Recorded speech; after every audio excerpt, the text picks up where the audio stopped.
Hello, everyone. Hi.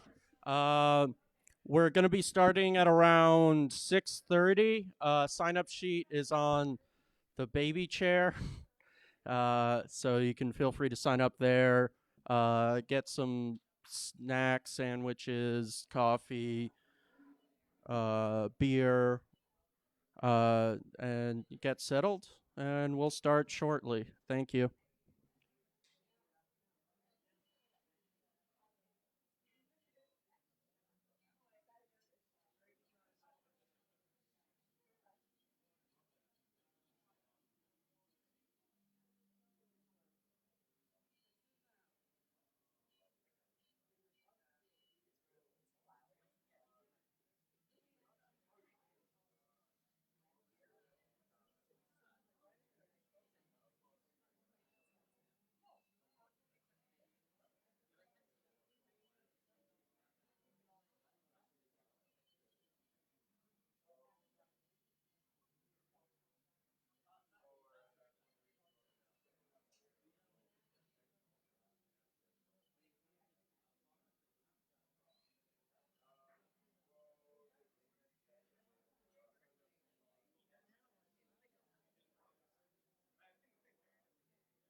Hello. Hi. Hello, everyone. We're going to be starting officially in like 15 minutes. Sign up sheet is on that baby chair. Uh, Feel free to get some snacks and beverages and whatnot. Uh, yeah. Thank you all for coming. This is an exciting event, uh, and hopefully many more to come. All right, go talk.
Hello, everyone. We're gonna be starting very soon, so you know, sit back and relax, enjoy the show.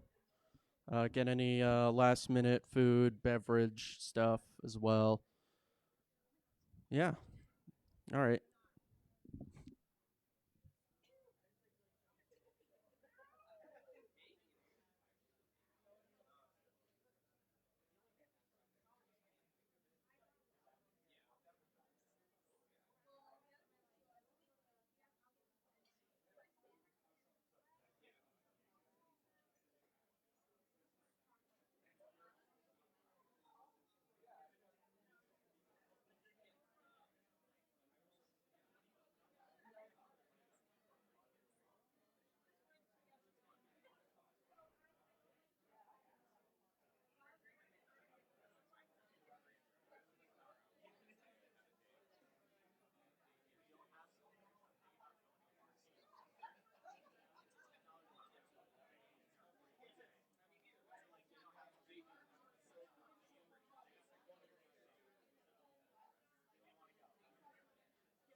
Hey, friends. Hey, there's an open mic going on. Welcome. Um, this is the first openest mic. We're gonna start getting started. My name is Laura. I'm hosting. I was going to read some poetry for you guys, but there is enough people here doing things. I don't need to do that. What I would like to do instead is just, firstly, thank you guys for being here. Even if you're not performing, it's super important that you're here to support the performers. It's super important that you're here to create this community together. So just thank you so much. I would also like to thank JC for opening up this space for us. I would also like to thank Maria, Kevin, and Barry for being here as well.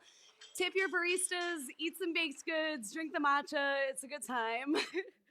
Ayahuasca Zero Waste is here as well. We have some crystals. We got some good vibes. Please go talk to her.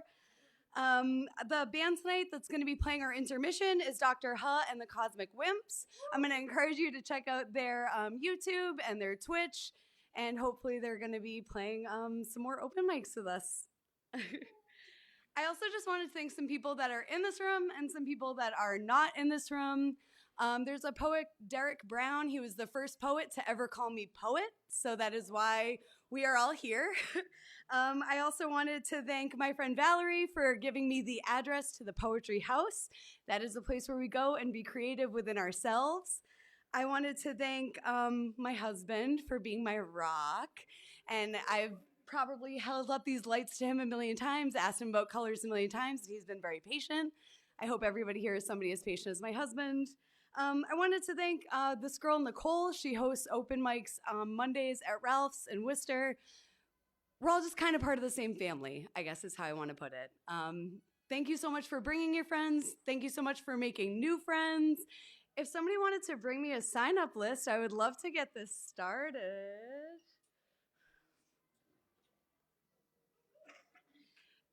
We don't have many rules. The only rules really have to do with time and not being a piece of shit. Everybody has 5 minutes. That is 5 minutes. That is not 5 minutes and 10 seconds. That is 5 minutes. You're going to be respectful of the other people in this room. We're all adults. Nobody brought their kids. You can cuss all you want. You can say kind of whatever you want. Don't be vile. You know, we're all human beings. Don't do that. It's disgusting. When I'm going to be calling up poets, I'm going to be letting everybody know who's on deck. If you hear your name called and you aren't next, and if you wanted to kind of make your way up to the front, it'll only make your life easier. I'm not your mom, and I'm not going to tell you what to do. Our first performer is Tim McCarthy. Tim, if you want to come up. And next is Kathy Swanty. So Kathy, you're on deck. Tim, come on up.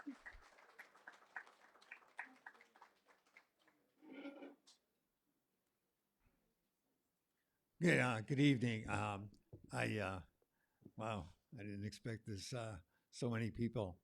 I've been writing poetry off and on for about 20 years, and I'm going to do the season poems. I'm not going to do anything too much. I've written a poem about each season, so I'm going to start off. First season is spring. Seed, wake up, it's spring. Dirt, dirt, dirt. The whole world's dirt. Adam, move. Eve, shine longer. Seed, wake up. Dirt, dirt, dirt. The whole world's dirt. Seed, wake up. Do you copy? The Eve, shine longer. Seed, duplicate, pollinate, germinate, procreate, recreate. The atoms quicken. The Eve, shine longer. Seed, you are a miracle. Some parts you go in the ground. Some parts you seek the sky.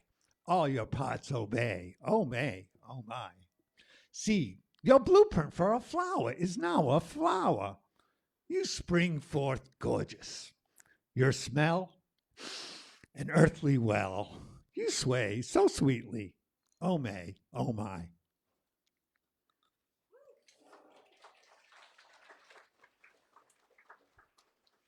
Okay, right after spring, we're almost there, is summer. Summertime. It's summertime. The snakes are awake and the pretty girls shake.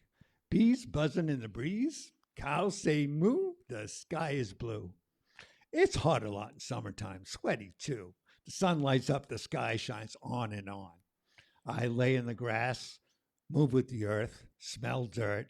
Insect, intersect. Have sex. Don't bite me. Bursting out, growing constantly bigger and bigger. Exotic and erotic fruits. Every color, shape, shade, texture, bite it. God loves us. Where are we going, Mr. Sun? Perfectly aligned to travel the universe. No east, west, north, south, no maps. No answer, huh? Hey, where we going? Just hush up. If you stare at me, you'll go blind. Stop asking questions. I am magnificent, timeless. Okay, no more questions. It's summertime. The snakes are awake and the pretty girls shake.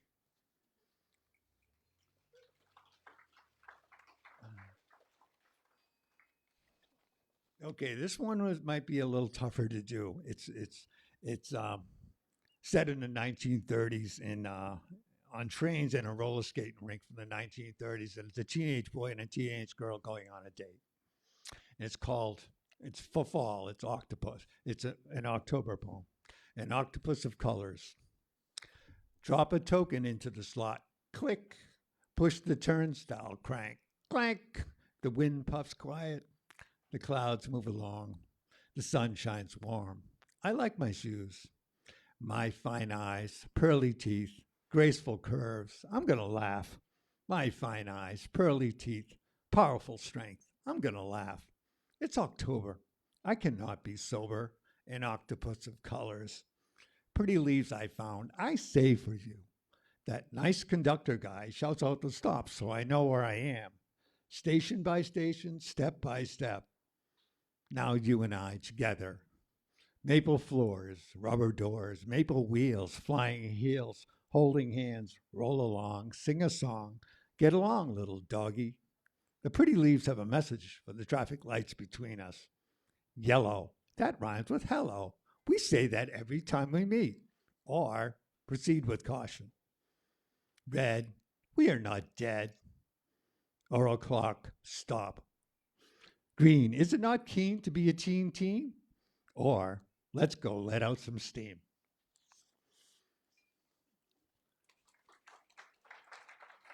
Okay, this is the last season, winter, and let me see if I can do this one. Winter. A dazzling white world with iron to silver borders. Ice sword, ghost soldiers, guard the house, waiting to clobber me. Bundle up my bone and muscle levers. The snow's got to go. Can I open the door and do this frigid chore? I don't want to go. I shall need a toe to get that fluffy snow. My director shouts, action. I twist the knob, push the door, then I'm inside out. A virgin pure breath feels clean. It can be seen. The breeze says, freeze, freeze, freeze. I say, please, please, please. I think the clouds shall shatter. Shatter not, scatter not, white wonders. My director shouts, action again. Shovels, ice picks, rock salt, stiff from me. Snow shows on the road, the sidewalk, the stairs. Step by step, foot by foot, the path gets cleared. Old man Winter, they say. I imagine him, a wise and understanding one. I look into his watery blue eyes. He knows sad things well. He whispers through his whiskers, be calm, rest. Well, thanks, old guy. Now about the snow. Thank you. Thank you.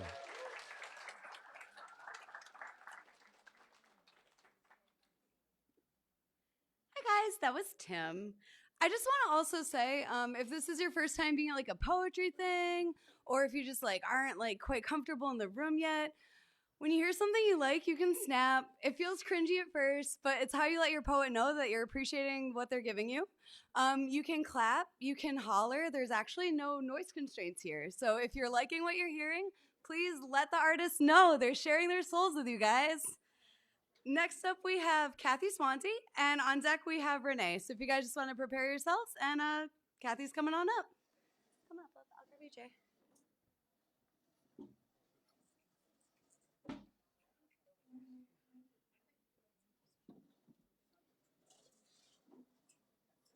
Where'd you like this, babe? You want to see?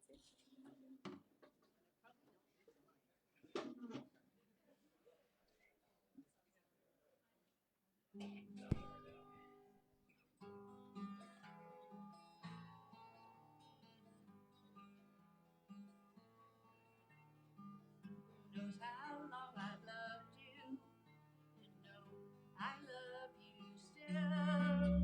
Will I wait a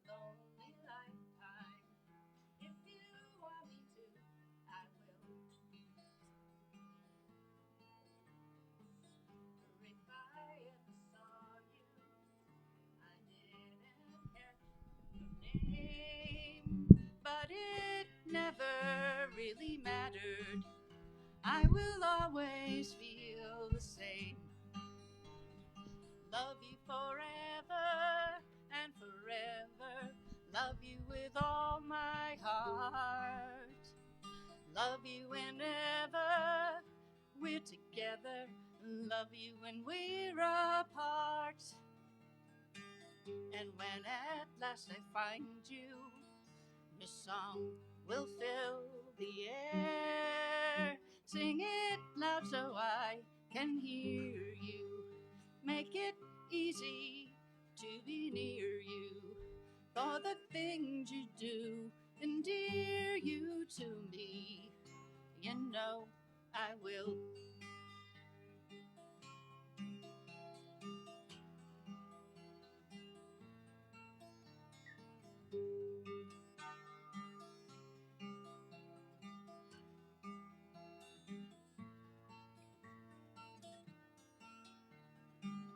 And when at last I find you, your song will fill the air. Sing it loud so I can hear you.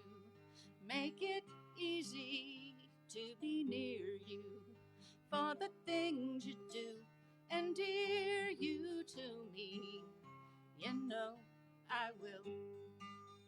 For the things you do endear you to me.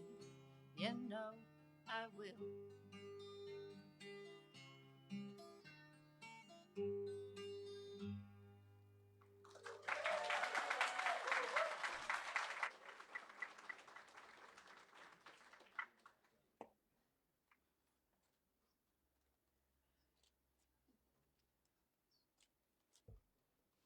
So I was asked to sing out for St. Patrick's Day this year, and I had to learn some new music. I'm going to play one of those.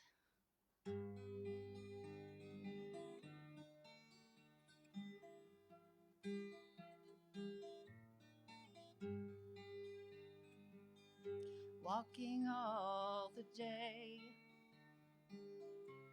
near tall towers where falcons build their nest, silver wing they fly.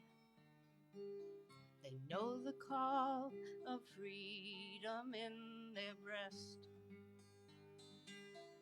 Saw a black head against the sky, where twisted rocks they run to the sea. Living on your western shores, saw summer sunsets, asked for more. Stood by your Atlantic Sea and sang a song for Ireland.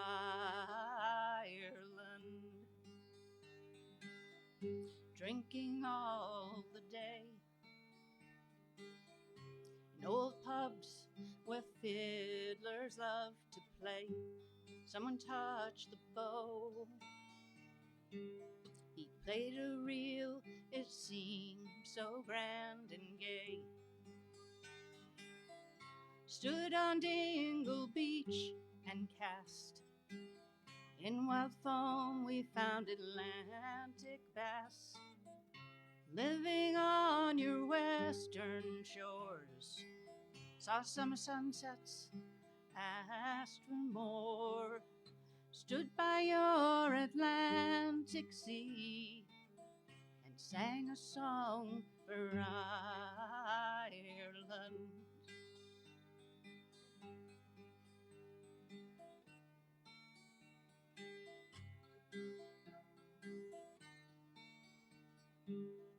Talking all the day with true friends who try to make you stay. Talking jokes and news, singing songs to while the time away. Watch the Galloway salmon run, like silver dancing, darting in the sun. Living on your western shores, saw summer sunsets, asked for more. Stood by your Atlantic Sea and sang a song for Ireland.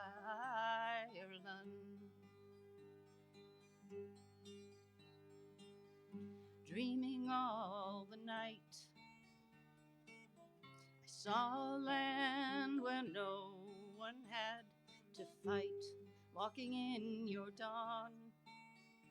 I saw you crying in the morning light, sleeping where the falcons fly.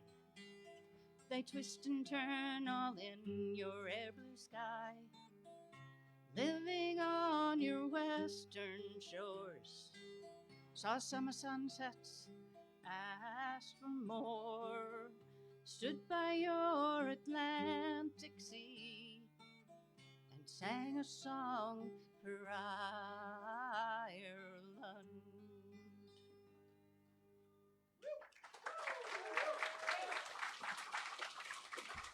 Thank you.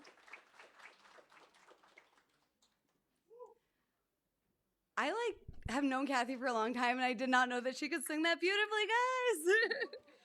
All right, I'm gonna have Renee come on up, and Zach and Alyssa, Read and Remember, are on deck. Hi, my name is Renee. This is called Been Witnessed. I feel whole when I am seen and appreciated just as I am. No fancy shoes or gilded purses, no hiding behind painted masks or webs of false production. I want to wrap myself in your gaze. The eyes of love have blessed me. Strip me bare and find my shaking bones, stoned and luminous, dazzling white. High-stepping into your embrace, enfolded within the tragedy of the human race.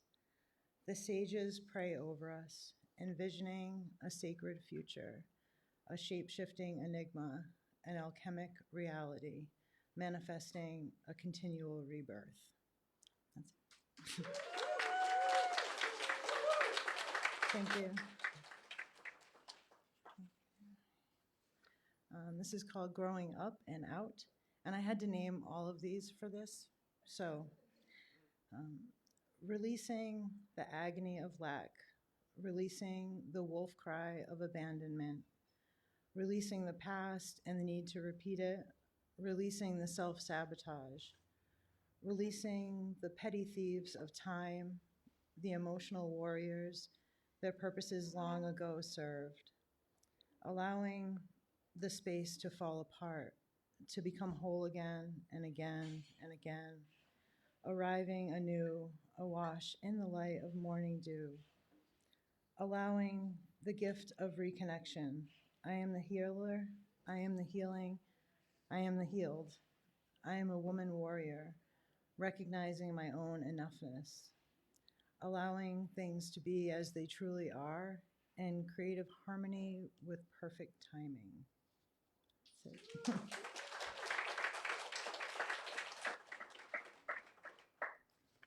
I'm gonna do one more. It's called Lotus. Okay, like this? Okay, okay. I am resilient. I cross the oceans, finding you on your knees, begging to be seen. I balance somewhere between the ecstasy and the knowing. I am resilient, formed from lapis lazuli shards, obsidian clusters, raw amber eyes. I am resilient. I was born on a windy, moonlit night, a throwaway misfit. I am forged from ruins, a phoenix, a dove, some lost mating ritual, a forager. I balance between riddle and rhyme.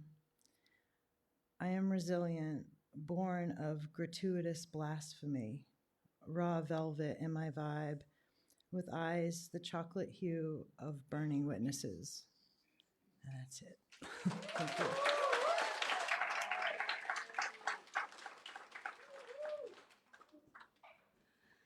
Something I really love about Renee's work is that it focuses a lot on love, but also completion of self. I don't know. I would strongly recommend too for, again, if it's your first time coming to a poetry thing, write down the lines that are resonating with you. Tomorrow, you're going to want to be thinking of this. Next up, we have Rita Remember. And then on deck, we have Brandon Pyers.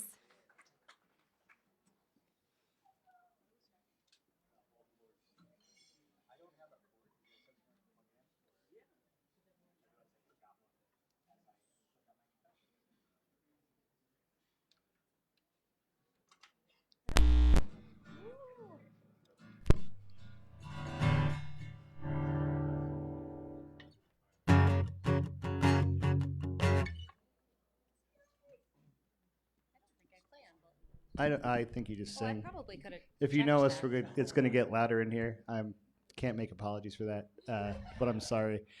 This song's called Bulletin Board. It's a new one. I hope you like it.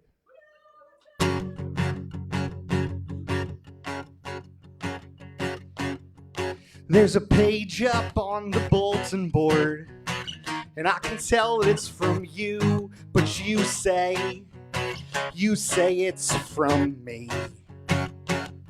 And I watch you out there praising God for what he's got in store, but I say they and we went our separate ways a long time ago. Some are still holding on to the hope that the summer they remember in their minds wasn't just some fever dream their fathers left behind.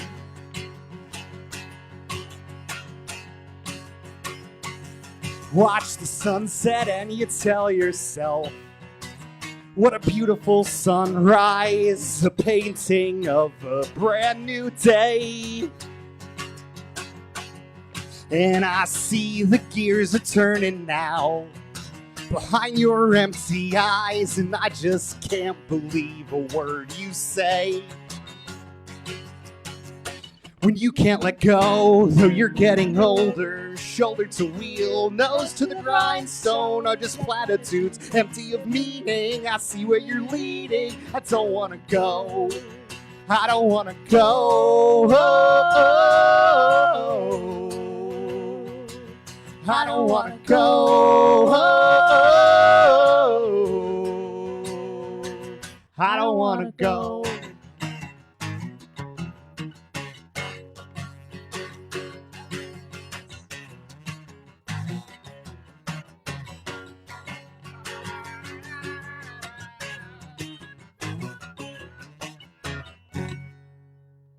The song's called Bulletin Board. It's a new one. It'll be on the next record.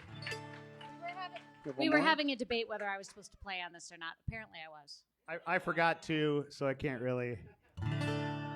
This. What is it? It's a melodica. He calls it a face piano. I don't. Other people have called it a face piano. I've never called it a face Nobody piano. has ever called it a face piano. Want to do a solo? Show them what it does. Explain what it is. You want to walk them through it? No. All right. I mean, Hey, this song is called Migratory Birds. It's another new one. It goes like this. Actually, it goes like this. That's how it goes. Let me adjust the microphone. Sorry. did you get taller?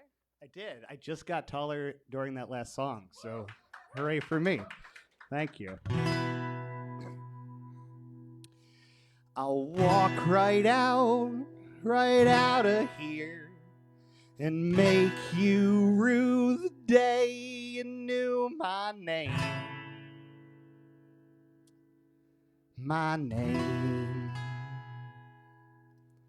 And precedent and history mean nothing anymore. They're just words you say. They're just words you say. And the difference in the way we think's becoming clearer every day.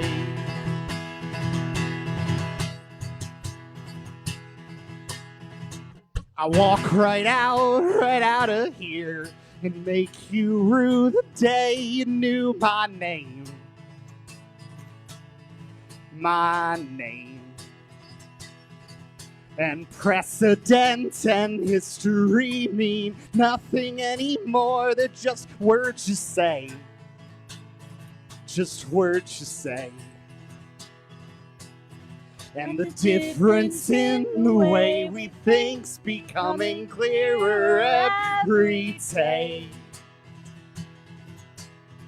So Sarah takes the front seat as I climb into the driver's side. Though we talk of Colorado, well, we only ever drive down to the lake to chart the flight paths of the migratory birds and their escape.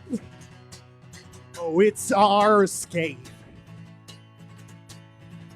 And oh my God, I'm sorry I am not the man you thought I'd be. I thought I'd be somebody different too. But corners turn to straightaways. We count our days and paint our faces, make a list and try to follow through. And I could write and write and write all night. Oh me, oh my, by morning light be no closer to the truth. But I got to spend the night with you, so that's all right. Yeah, that's all right.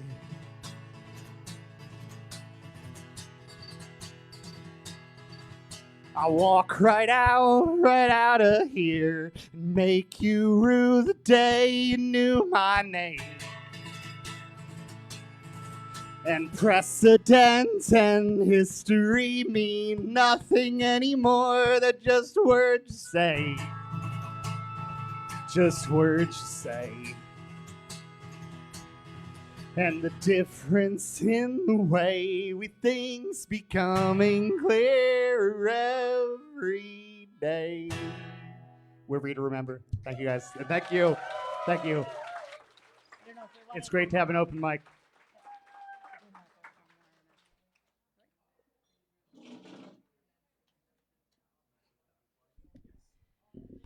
Yeah, so my mom was like, why do you want to have an open mic? And I was like, I'm incredibly selfish and know so many talented people. Next, we're going to have Brandon Pyres come up, and on deck is ESP. So get ready, guys.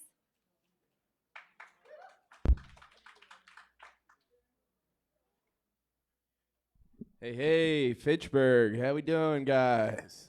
Yeah. Give it up for Read to Remember. They're great. Yeah. I was just watching, like, how red Zach's face got, like, as his set went on. That was pretty good. Yeah. So, do, like, any of you guys go to high school or anything? I did. Believe it or not. I finished it all. But that's, like, the last time I did, like, anything right. So, I'm, like, thinking about that all the time, you know? Yeah, it was a random memory came in my head the other day. I was thinking about this girl I went to school with. She's like a cute, quirky, goth chick. We like that, right?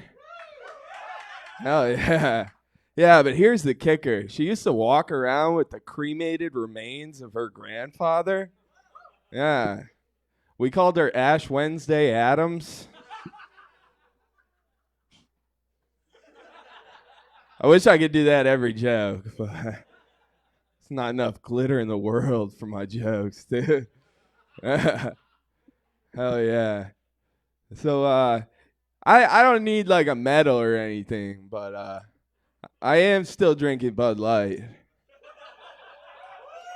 Yeah. Hell yeah.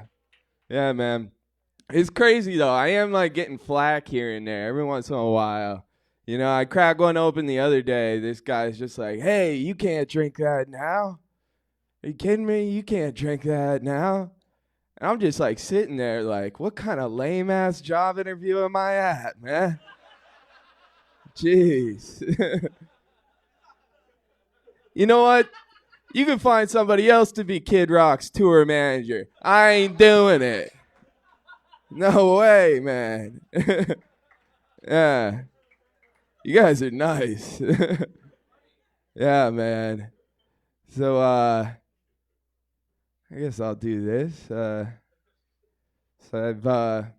I'm like kind of a normal guy, you know. I got a job. I go to that. I work out sometimes. I breed rats. Yeah, it's not that hard. They do most of the work, you know.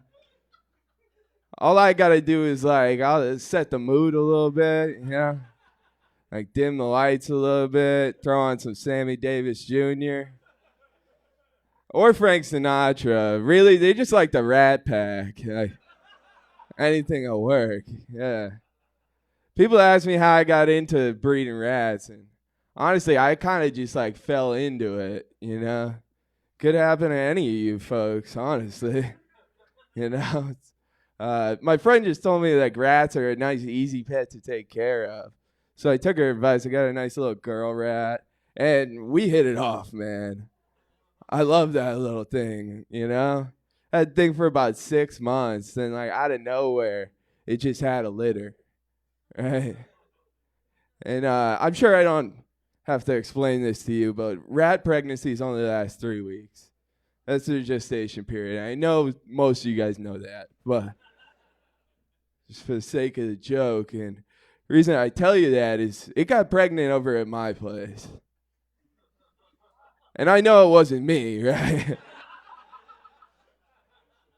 I don't bang rats. You know how she was talking about like you might want to write stuff down to think about tomorrow? That might be like one of them. You know? Yeah, man. So my best guess is like rat came out of the wall, you know, like a little hole from the cartoons. Hopped in my little baby's cage, did the business. No judgment there. I'm sex positive. But the motherfucker didn't even show her the way out of the cage. Just left her high and dry with 15 literal rat bastards to raise. All on her own, man. It's wild, dude. Yeah, man. Yeah, so my time's almost up, right? And she just walked in. This is going to be really weird. Yeah, so like I said, breeding rats, it's not that hard. It isn't that hard. I'll tell you, the real hard part is to get them to stop breeding. Yeah. At least for long enough for the people on the live stream to start tipping again. All right, I'm Brandon Pyers. Have a good one.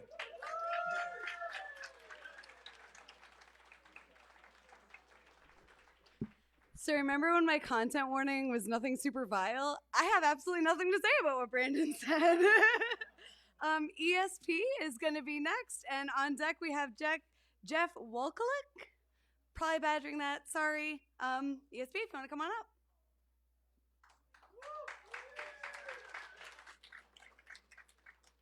Hi, everybody.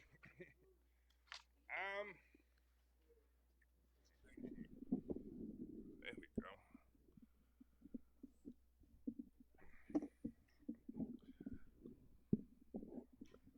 Thank you.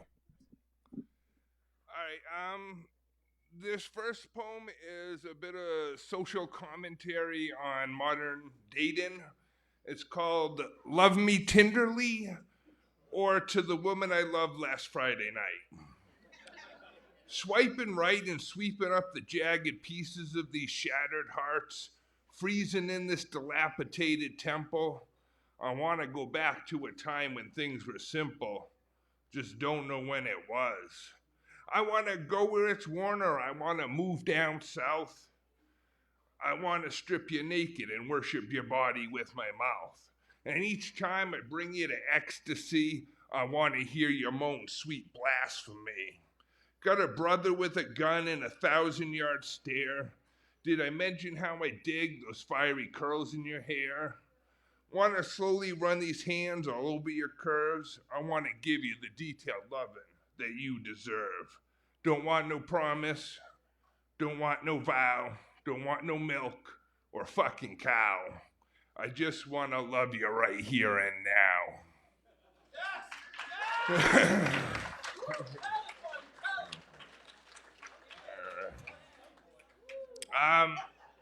This next one is called Vanishing Middle. Answer me a riddle, riddled with ridicule. Answer me the riddle of a vanishing middle. Masked up and moving home, wrestling this cough or battling a spoon. These tattered dreams left here in ruin, trapped inside my head and longing for the dead. Feeling all alone in this overcrowded bed, conjuring up an illusion, forever caught between winning and losing. Nothing left here for the choosing in your customized world of endless options.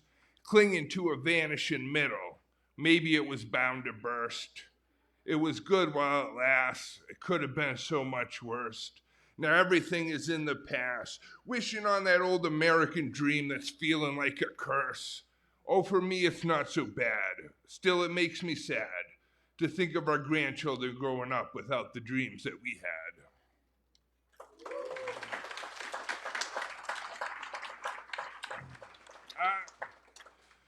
This last poem is kind of a sad poem. I wrote it a long time ago. It's about domestic abuse, and I want to say if anybody's in a situation where they're in domestically abused, get out. There's help out there. You're not alone. But I wrote this poem a long time ago. It's called Cynthia Charm. But I've just started recently presenting it in a new way. And I wanted to kind of try that tonight. Cynthia Charm, she was a real nice girl. She never did no one any harm. She had a silver sparkling baton she used to twirl. Her and Chuck were homecoming queen and king. The blue birds they used to sing. But now a haggard and beaten middle-aged wife, she stares into the deep black abyss of her coffee cup. In the prime of life, yet feeling all used up.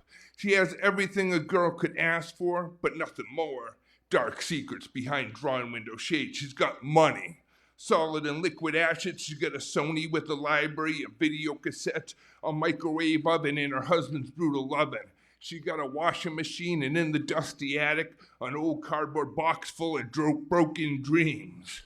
When it fell apart, when he broke her heart, when the mortgage fell through, when she found him in the arms of another, when the dollars, they dwindled to a few, the walls of her suburban castle, they crumbled as a drunken, cheating prince, he stumbled into the darkened room. She cried for something that a long time ago it had died, curled up in the corner, fiery tears streaked down her sweet painted fist, as his heart brought fist come down, pound, pound, pound, on her silky, soft, wrinkled flesh. The anchor man in the big screen TV, he reads off political polls, creating an illusion of rationality. In the darkness of night, after the violent storm, feeling all used up, she stares into that black abyss of her coffee cup. In the prime of life, the battered wife methodically gulps down 20 mystic pills, and the roaring drills inside her head, they cease. Slowly, the glassy kitchen haze, it grows thicker. The warning lights, they flicker. Soft glowing darkness greets her. 1:35 a.m. The ambulance arrives. A little too late, just on time. Cynthia Charm, she was a real nice girl. She never did no one any harm. She had a silver sparkling baton she used to twirl. Her and Chuck were homecoming queen and king. Once again, those bluebirds sing. Thank you.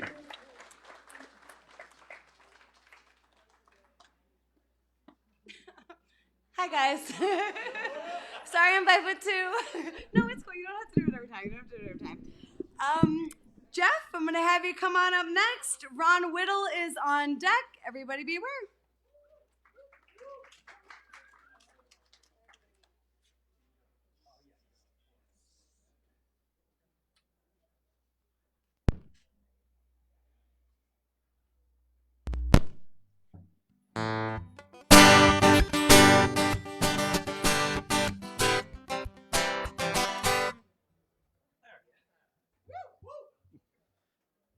That's my first song. might be the best part of my my little set here.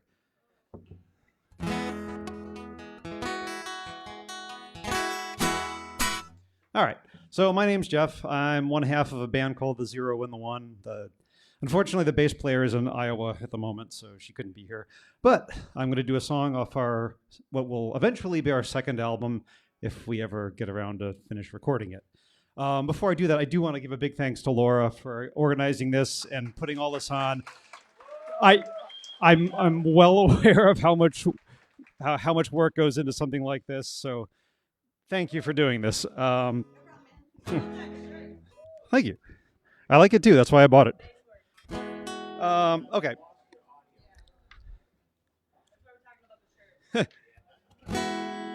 Well, I can just. Yeah. So this is. I'm going to do a song. We'll eventually put this on our next album, but this is about trying to get through these last couple of years, getting over that hump, and realizing it's like, okay, we caught our breath. And there's another whole wave of bullshit coming. This is called Once More Into the Breach. There we go. Okay. All right. Well, I can always sing loud.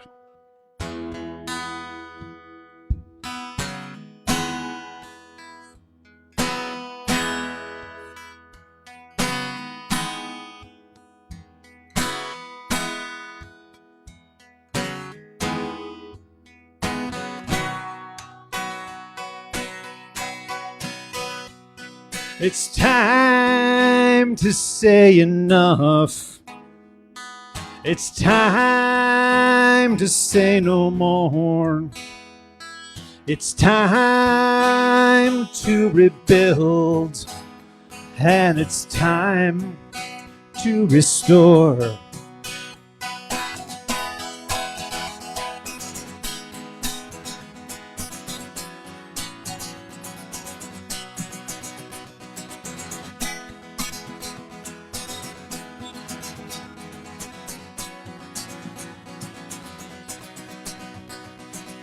It's anything these last few years have taught me, it's to hold close to my friends and my family, our connections and a sense of community.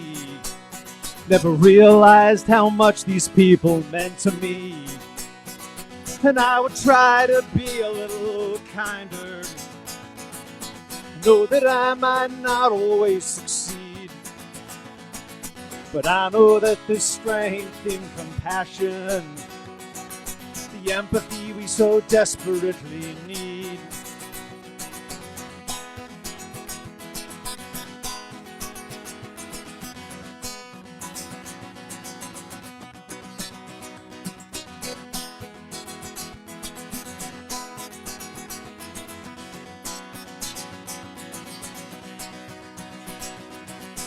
Not too proud to admit the toll it's taken, or how all of this bullshit wears you down.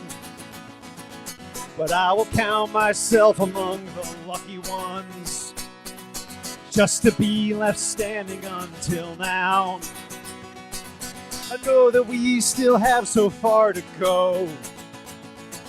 I know that we can't call this over yet.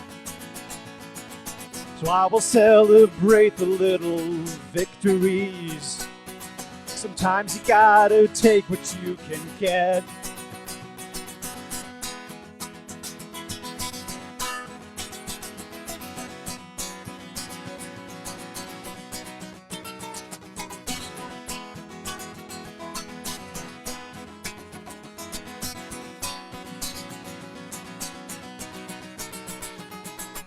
Feels like I'm watching the tide go out from a debris-strewn beach. I know there's another storm on the horizon, and it's once more into the breach.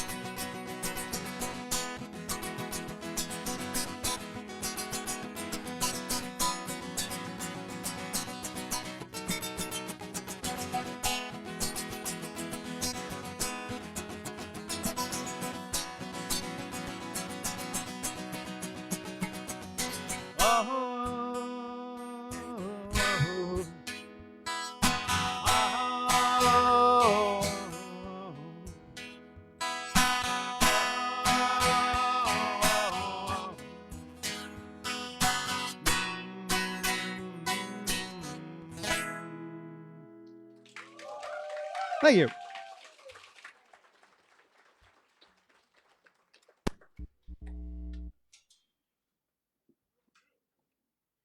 All right, friends. So next we're gonna have Ron Whittle come up. Also, this is kind of a big deal for me. This is my first hosting of an open mic, and I am turning the page. We've gone through our first page of performers. And on deck we have Rosemary McMahon. I can't say words, guys. Sorry. Rosemary's next. Ron, come on up.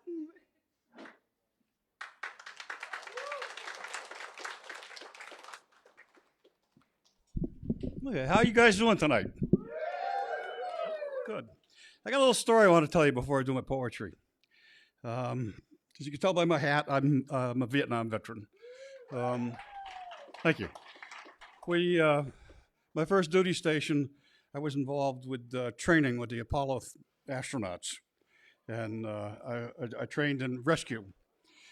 I was 17 months into my tour of duty in Vietnam, and they came and they got me and my pilot out of Vietnam, and they sent us to Hawaii, and here's the rest of the story. The astronauts aren't superstitious. They just don't believe in fixing what's broken, well, not broken. And so Jim Lovell had told me. But I was totally unexpecting it, but they called us out to recover the Apollo 13 astronauts. If you watch the movie, I'm in the movie at the very end. It's just a quick shot of the actual footage of the rescue. But yeah, I'm the guy that's pulling them out of the water. So, thank you.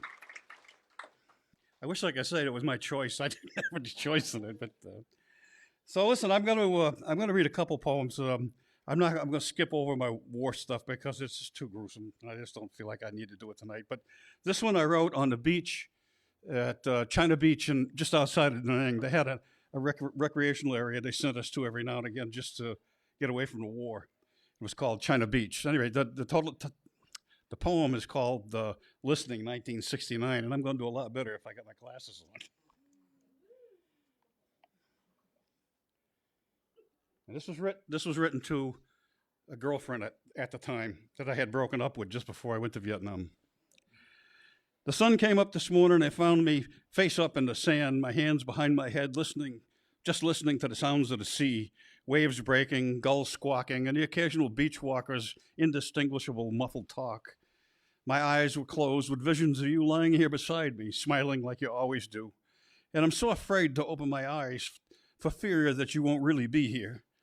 The sun lights up your face and your eyes are hidden behind the dark sunglasses with the wind that gently plays with your hair. You smell like suntan lotion and you taste just like the beach. This is how I remembered you on a hot summer morning so many years ago. If I had 10 minutes to go back in time, I'd go back to that very beach, to that very moment, and tell you how much I loved you and how often and how lonely my future is going to be without you. Thank you. This was written to the same woman. I can feel the angels watching us, shaking their heads. That's the title. It's funny. I never know what to say or what the right words are, except that I am the judge and jury of my own self-interests. Something old must die before something new can rise from the ashes. As my time draws to a close and nearing an end, I am acutely aware that of being in a family, there is going to be one coming and one going. But I am comforted in knowing that our love still exists somewhere.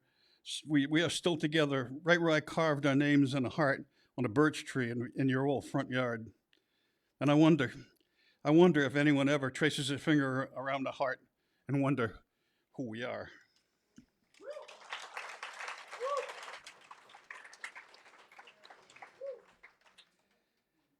Like I told you, I'm a Vietnam veteran, and there's some things that bother me. And in today's society, the way things are going in the country, everybody has got their own little thing that they're doing, and it's just like nobody can get together.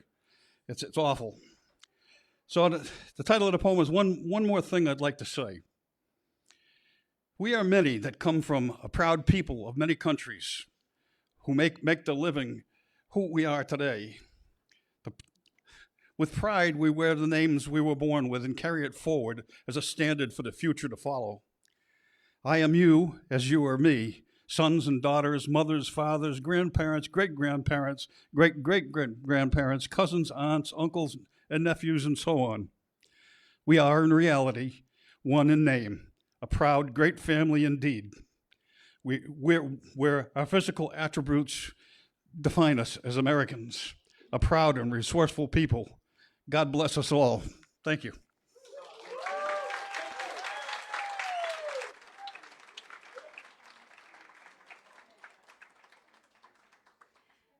Yeah, that's why we're here, right? That community, that togetherness, that's why we're here. So thanks again for being here, guys. Rosemary, if you'd like to come on up, and Tony Guglietti is on deck.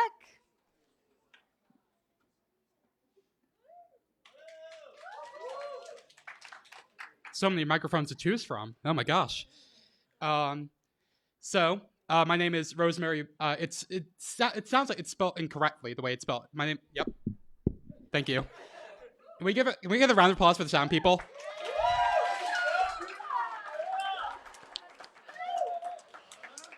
My name. Whoa. Yeah, that's better actually. My name is Rosemary McMahon. And I'm a transgender woman. And before you ask, yes, my name was chosen by J.K. Rowling, apparently. So I'd like to tell the story from when I was about 5 years old, of how my mom, who's right over there, we get a round of applause for my mom, how my mom realized that I knew how to read. So here's the thing. I'm autistic. I'm on the spectrum. We've known since I was about like 3. And so communication was very hard for me for a long time. I was nonverbal for a very long time, and just generally communicating things I wasn't very good at it. Clearly I've gotten a lot better. No, I've not. And so something that they weren't sure of early on in my life is whether or not I was learning how to read or learning how to memorize what was being read to me. As you know, you read your kid a story at night, and eventually, if you read the same story enough times, the kid will start to memorize the story and like which pages are which and what they say. And that can look like reading, but they were never sure until one point when I was about 5. I think I had like just turned 5. And we were living in Staten Island in New York City at the time. And every day after like kindergarten or whatever grade I was in, we'd go to like this little convenience store or corner store thing after school. Me and my older brother, who's 5 years older than me. Me and him would go to the store and we'd get just like a bag of chips, a drink, And so, buildings sometimes have graffiti on them. And this one, I'm going to tell you what it says, and I need you to know this is exactly what it said. Someone just graffitied the word poop on the side of this building. It did not say shit or any other expletive version. It literally just said P-O-O-P, poop. And I would love to do a psychological profile on whoever did that, because it says so much about them as a person, right? Like first of all, just one word, and it's just like such a, it doesn't even, if you graffiti shit on the side of a building, you're a rebellious teenager, sure, whatever. It just said poop. And apparently, we never addressed this. We were just like, yeah, that's just there. It's Staten Island. Everything is disheveled and terrible. If you ever go, how many of you have been to New York? How many of y'all have been to, yeah, I love it. It's a great place. Don't go to Staten Island. I love it. I love New York to death, but just not the part that I lived in. And so one day, my mom picks me up from school, and we're going to do our nearly daily tradition of going to the corner store.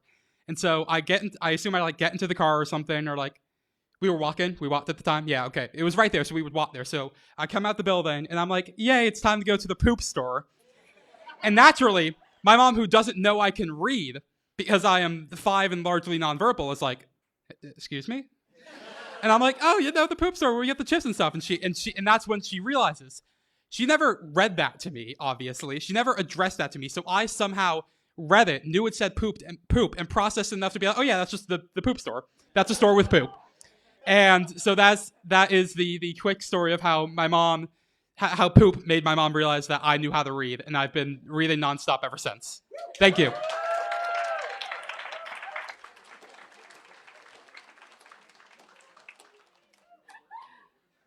Well, I think that was funny as shit. We're going to have Tony Guglietti come up, and John and Becky are on deck.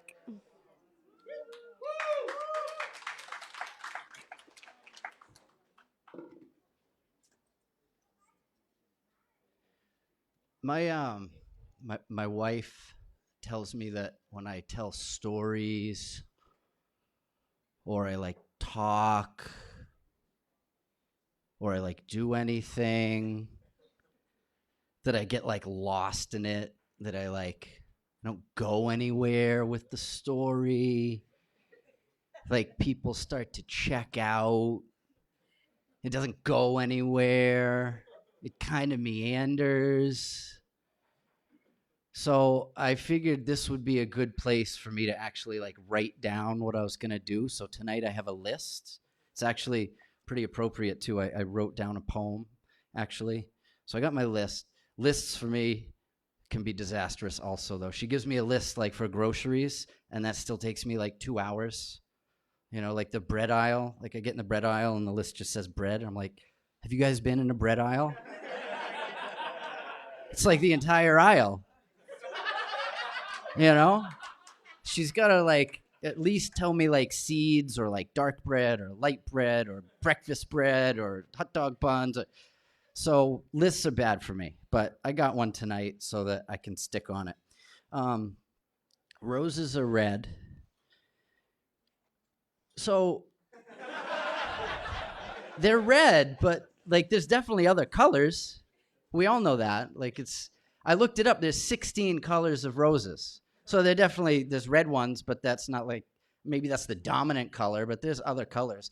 Like I had a girlfriend one time and like her ex-boyfriend was psycho. And when we were living together, he would send her roses to our house. And like, they weren't red. I know they weren't. So, I mean, I wanted to put in a request for red ones, but I never really did. But, okay, sorry. So, roses are red. Violets are blue.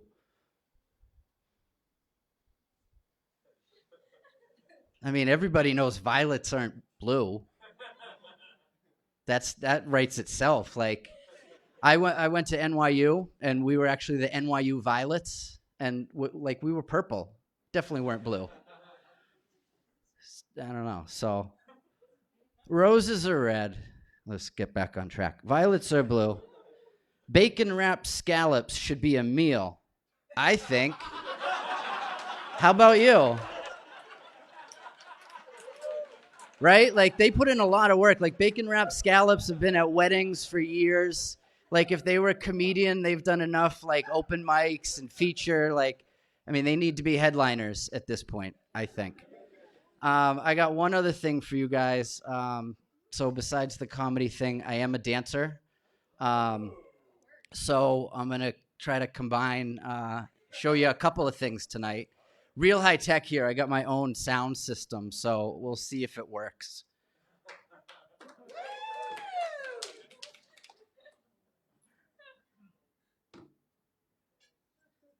This would be real good after all of this if I like didn't know how to dance at all, but set it up like I did.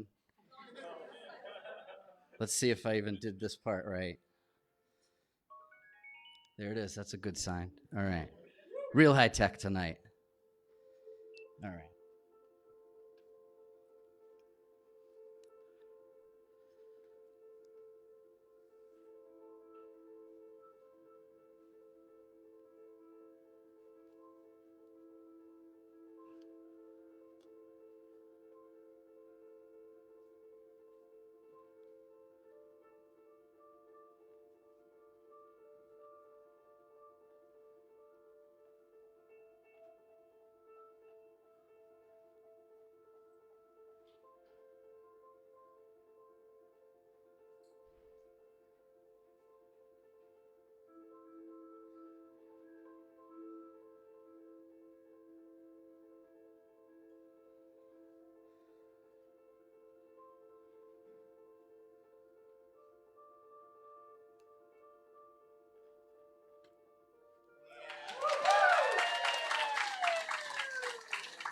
So one of the problems with dance for me is that it's like, for my friends, it's kind of unrelatable. Like they don't understand what I did. You know, if you're a musician and you play something, your friends can be like, yeah, that was pretty cool. Comedian, like your buddy listens and they're like, yeah, that's funny. If I go to a buddy and I'm like, hey, what do you think of this? Like I get no response. So I made up that. So, like, if I told you guys that that was really personal to me and about losing somebody, like, that changes that dance, right? So I'm a comedian, so that's not what that dance was about at all. So I'll just give you a quick one. I won't get through all of them, but I'll show you where I came up with them. So this first one is, do you guys think that a deaf person in Boston has a sign for the letter R? Or do they just skip it?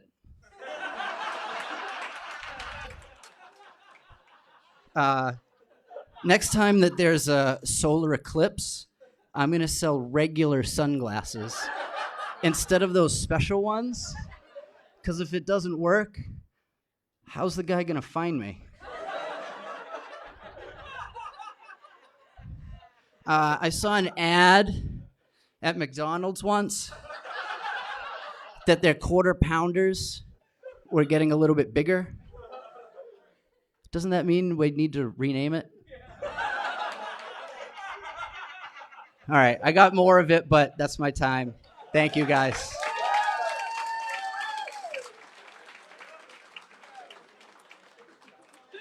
That was so beautiful. All right, so next we have John and Becky. I want to let everybody also know that after this, we're going to take like a brief little intermission so you guys can breathe and maybe get a drink and maybe get a crystal. And I don't know what you're going to do for 10 minutes. But this is John and Becky.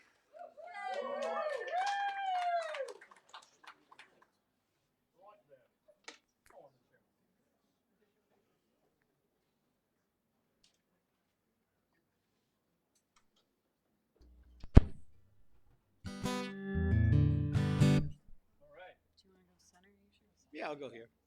I'll get the nice pink mic. Wow, how do you follow that? Hi. It's like Alvin Ailey meets Marcel Marceau or something like that. I want to thank Laura, and right? Yeah, this is fantastic. And isn't the openest mic the bestest name you've ever heard? I mean, that's crazy good, man. So I'm John. This is Becky. Real original name. We're brand new. I like that. The lady with the red dress likes it. We're brand new, and this is our second gig, if you can call it that. Our first one was about an hour and a half ago. Yeah. No, seriously, it was. We're at the farmer's market in Westminster. So, yeah, it was cool. There was about 12 people there. We gotta cheat. I gotta move this over here.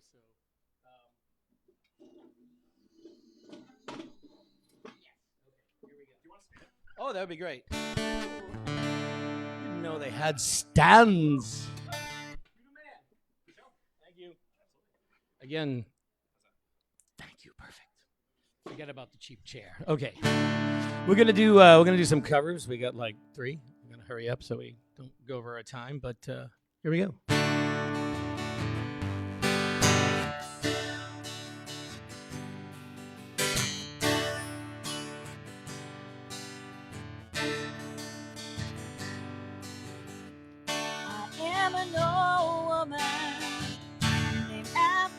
Mother, my old man is another child that's grown old.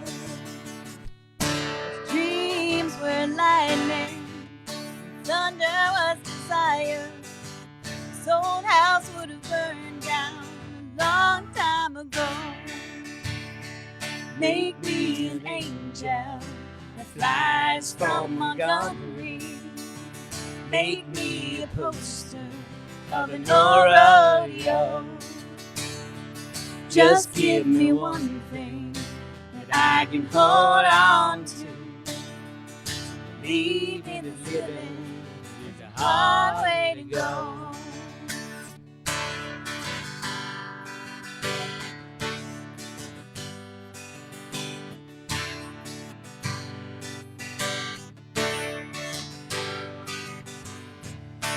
I was a young girl, I had me a cowboy.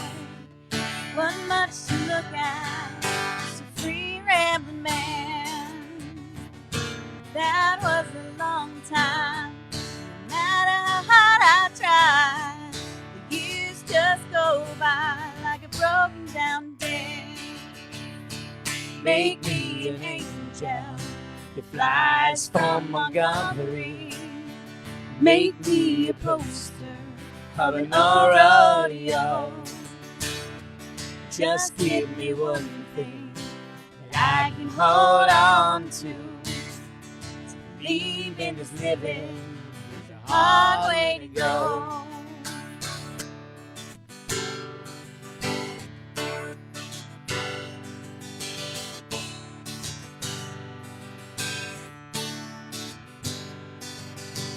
There's flies in the kitchen, I can hear them buzzing.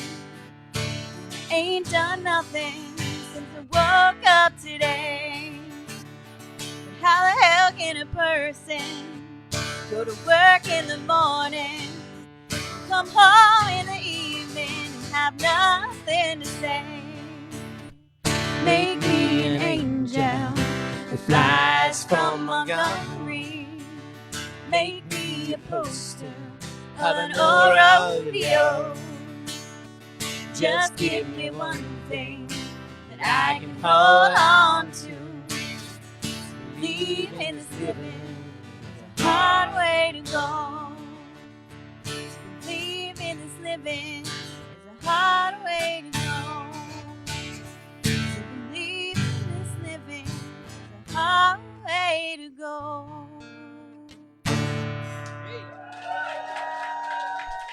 All right, not bad, right? Okay. Got a song by Bob Dylan, why not, right?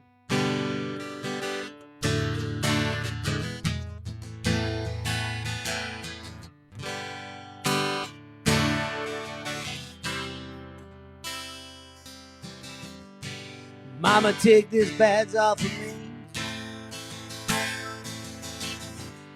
'cause I can't use them anymore. It's getting dark and too dark to see. I feel I'm knocking on heaven's door. Knock, knock, knocking on heaven's door. Knock, knock, knocking on heaven's door. Knock, knock, knocking on heaven's door. Knock, knock, knocking on heaven's door. Mama, put your guns in the ground, 'cause I can't use them anymore. Long black cloud is coming down. Feel I'm knocking on heaven's door. Knock, knock, knocking on heaven's door. Knock, knock, knocking on heaven's door. Knock, knock, knocking on heaven's door. Knock, knock, knocking on heaven's door.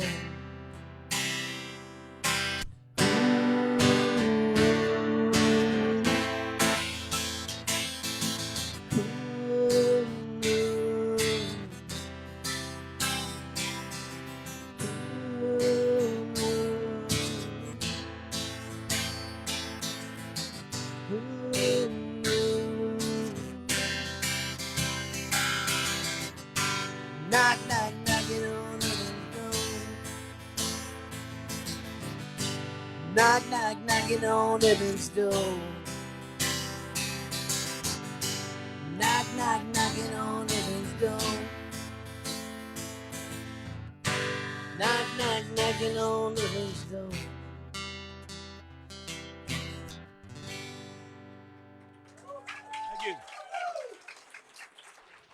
We got one more. We're going to kind of do this together, and please be kind.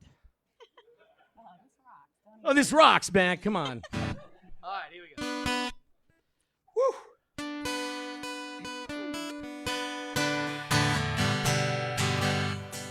Two of us riding nowhere, spending someone's hard-earned brain.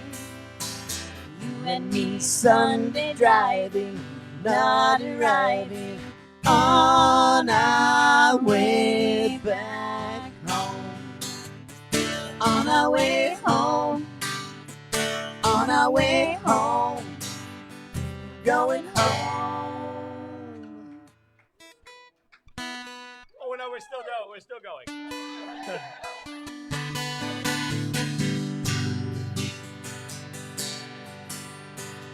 Two of us sending postcards, writing letters on my wall. You and me burning matches, lifting latches on our way back home.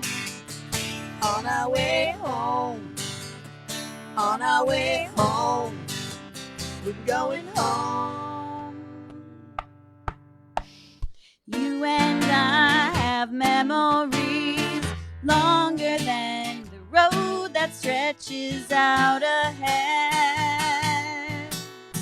Two of us wearing raincoats, standing solo in the sun.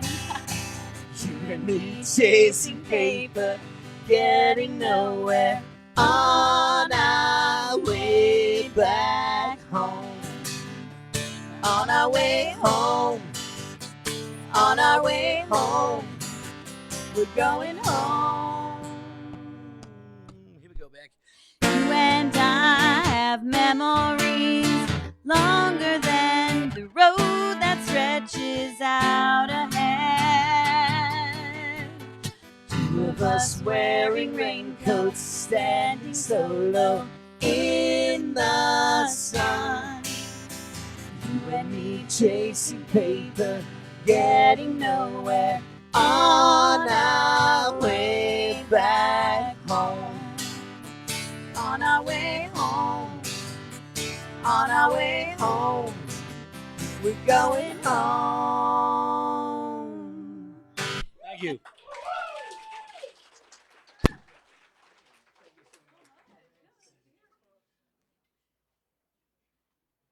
All right, so we're gonna take like a little break. We're gonna take a couple minutes, but as we're doing that, I was hoping Sally Cragen wouldn't mind coming up. This mic is so fucking open, and she has some important stuff to talk about. So, girl, come on down. Not at all. Hi, everyone. Hey, I can't believe. Hey, Wendy. Rosemary. Oh, that forward. Oh, yeah. Man, tons of talent in the room. Hello, Jen. So my name is Sally Cragen. I am a Fitchburg City Councilor at large, and my colleague Sam Squalia is in the front row. We are both on the City Council. City Council just did what did we do? We did a proclamation against the proposed closing of the Labor and Delivery Department at Leominster Hospital. We cannot have this. We are looking to raise at least 10 to 15,000 signatures as part of the protest. If this Labor and Delivery Department is closed, and I am now speaking as the descendant of Armenian genocide survivors, if this Labor and Delivery Department closes, it will be a slow-motion genocide for low-income families and women of color. It will be that. And I have said that publicly at public meetings, and I will say it again.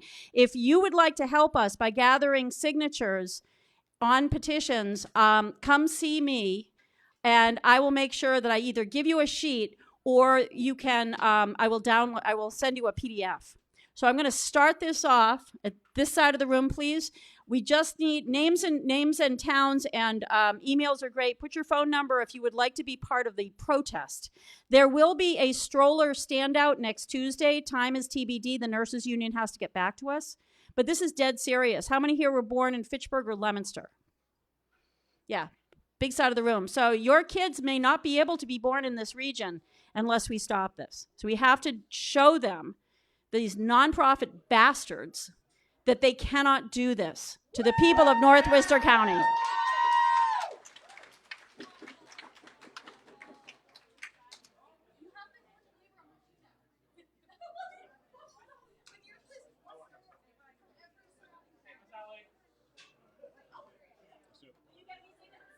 He'll step around, Carly.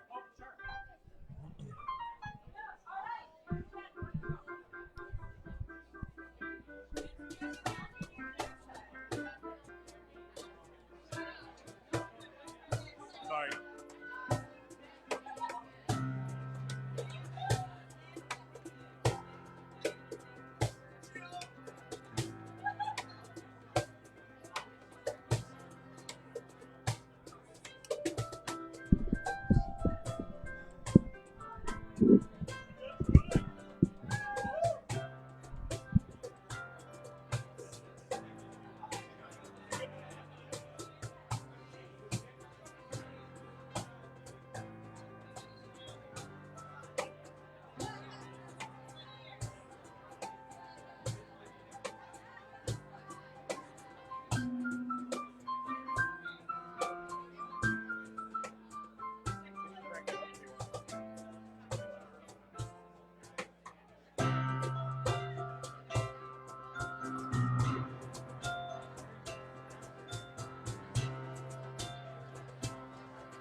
Da da da da da da da da da da da da da da da da da.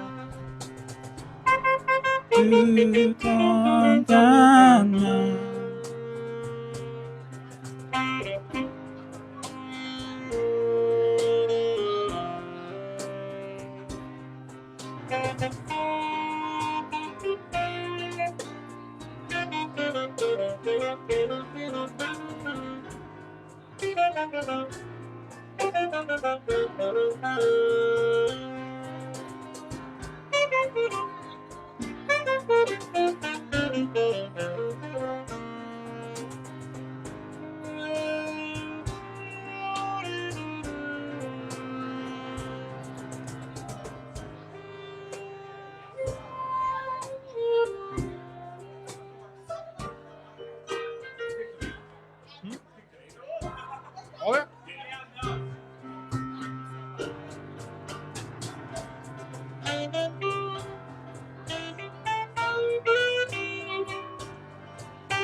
Hello.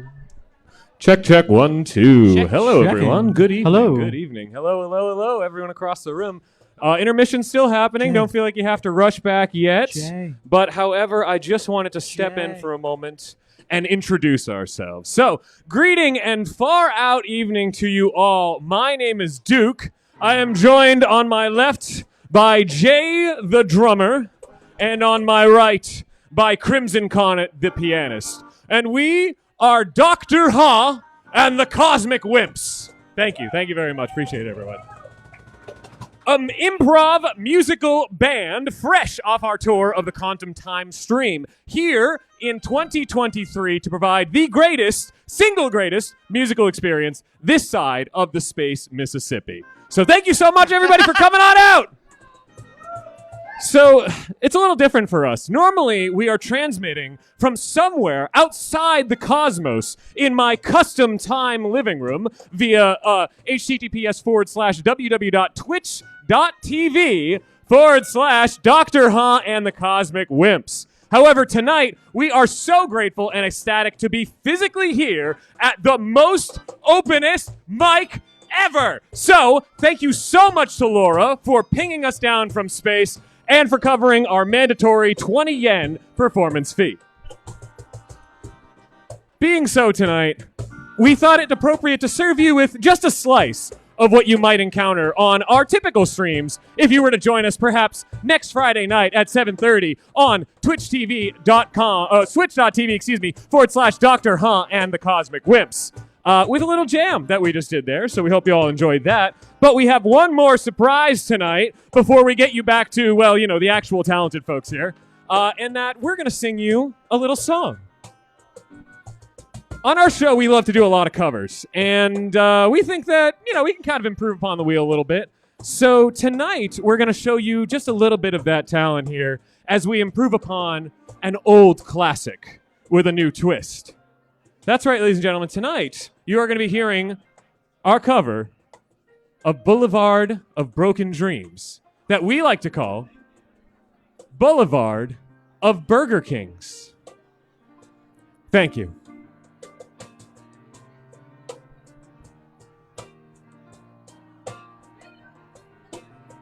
I walk to Burger King and then I walk back home from Burger King. I didn't see a thing because I walked back home from Burger King.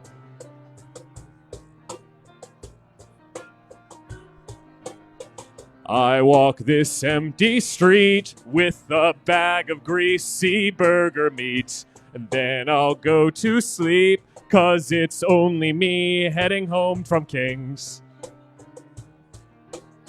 From Burger King, from Burger King. From Burger King, from Burger. My burger's the only one that walks beside me. My shallow stomach's good for burger eating. Sometimes I wish someone would eat beside me. Till then, I'll walk back home.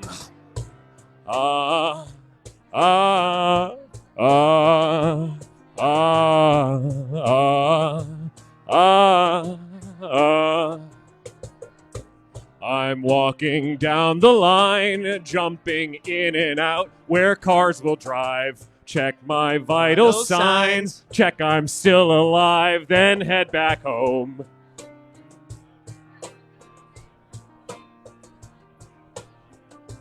Order supersize, stuff's fucked up and burger makes alright. Though it's burger time, call it, pack it up, then walk back home. From Burger King, from Burger King. From Burger King, come on now! My burger's the only one that walks beside me. My shallow stomach's good for burger eating. Sometimes I wish someone would eat beside me. Until then, I'll walk back home. Let's break it down, break it down. I walk to Burger King, and then I walk back home from Burger King. I didn't see a thing because I walked back home from Burger. My burger's the only one that walks beside me. My shallow stomach's good for burger eating. Sometimes I wish someone would eat beside me. Until then, I'll walk back home.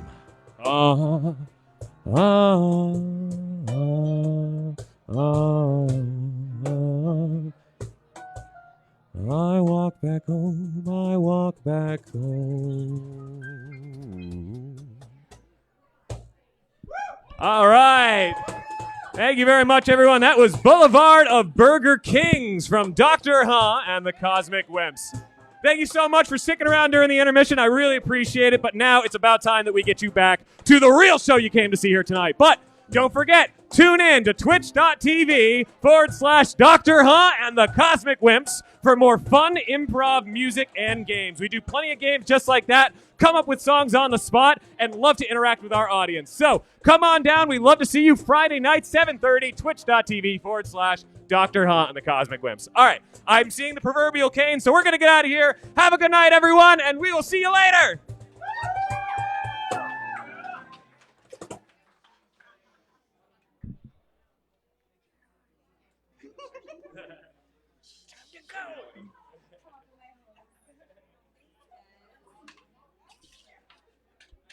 Hi, guys.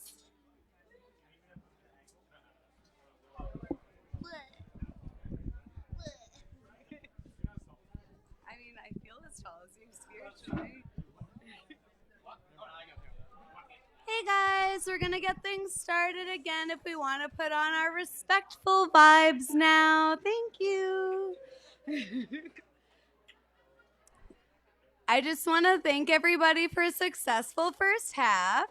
We're going to have a poet coming up to start us off on the second half. Her name is Karen Sharp, and Paul Slozak is on deck. Karen! Thanks. Sorry, homie. It's really loud in the back. That's why. Oh, yeah. Hey, hey, we're back at the open mic, you guys in the back. Let's go up here. Thanks, Laura, for putting this together. It's awesome. Hey, my name is Karen Sharp. I live in Westminster. Not Worcester, surprisingly, but in Westminster. I have a book coming out in the end of the summer, a couple poems from that, and a couple new ones. This is called Going to School After Your Father Dies. At school, if your father is dead, you're as weird as a broken moon, an igneous, crystallized stone of a girl whose mother is never around. Maybe there's a boy 2 years older than you who lives down the street, pushing your shirt up, saying, "Come on, come on." In your neighborhood, there are only boys. You never walk alone. At school, all the girls say, "Tell us everything," knowing you won't. In your room on Saturdays, when no one is around, bashed on sweet aperitifs and I lost it. I'm starting again. In your room on Saturdays when no one is around, bashed on sweet aperitifs and birdie juice, vodka punch from the liquor cabinet, you practice reciting the word deceased.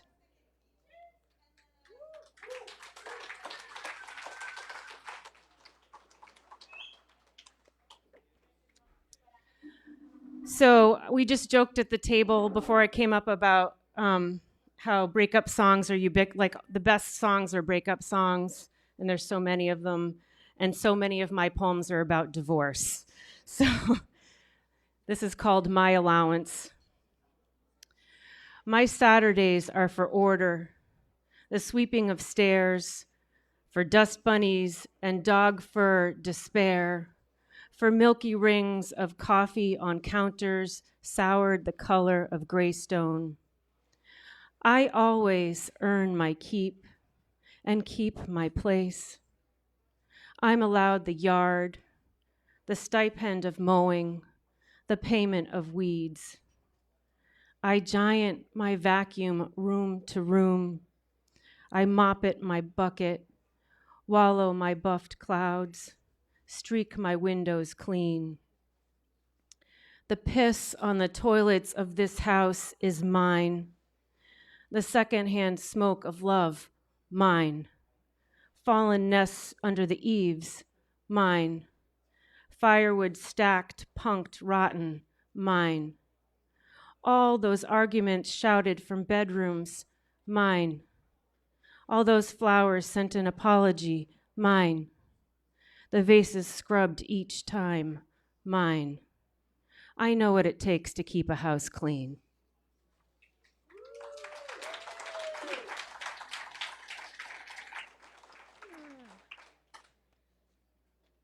And to counterbalance the bad poems, here's a couple more positive sounding ones.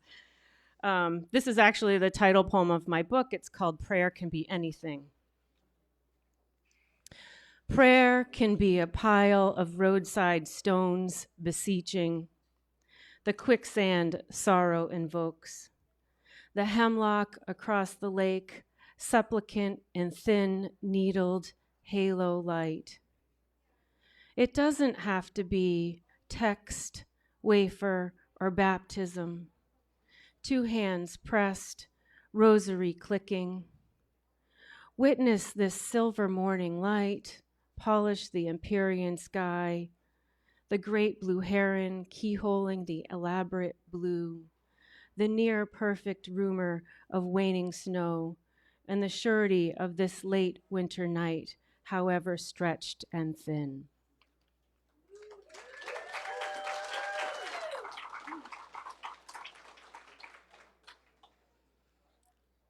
Since we're almost in summer. In the humid afternoon, we were riding our bikes at sunset, languid breezes soaking my skin, when I started to think about the way his fingers had traced the lines of my palm, mapping distant routes through the humid afternoon, roads named Crow Hill, Wolf Den, Little Snake, a surplus of animal pleasures, and it was like I floated up off my bike on wings to sing the hunger of it all. The orange dome of wild sky spiraled. Waves of light burst through my heart, my eager body animate. Our legs kept turning, churning toward dusk. In the high meadow, I felt the hot winds unhitch, unravel, gravity undone.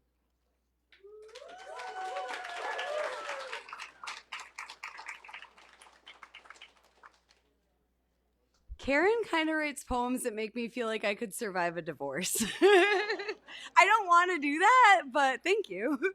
Paul Slozik is up next. Ben Herman is on deck. Let's keep it moving. Come on up, friend.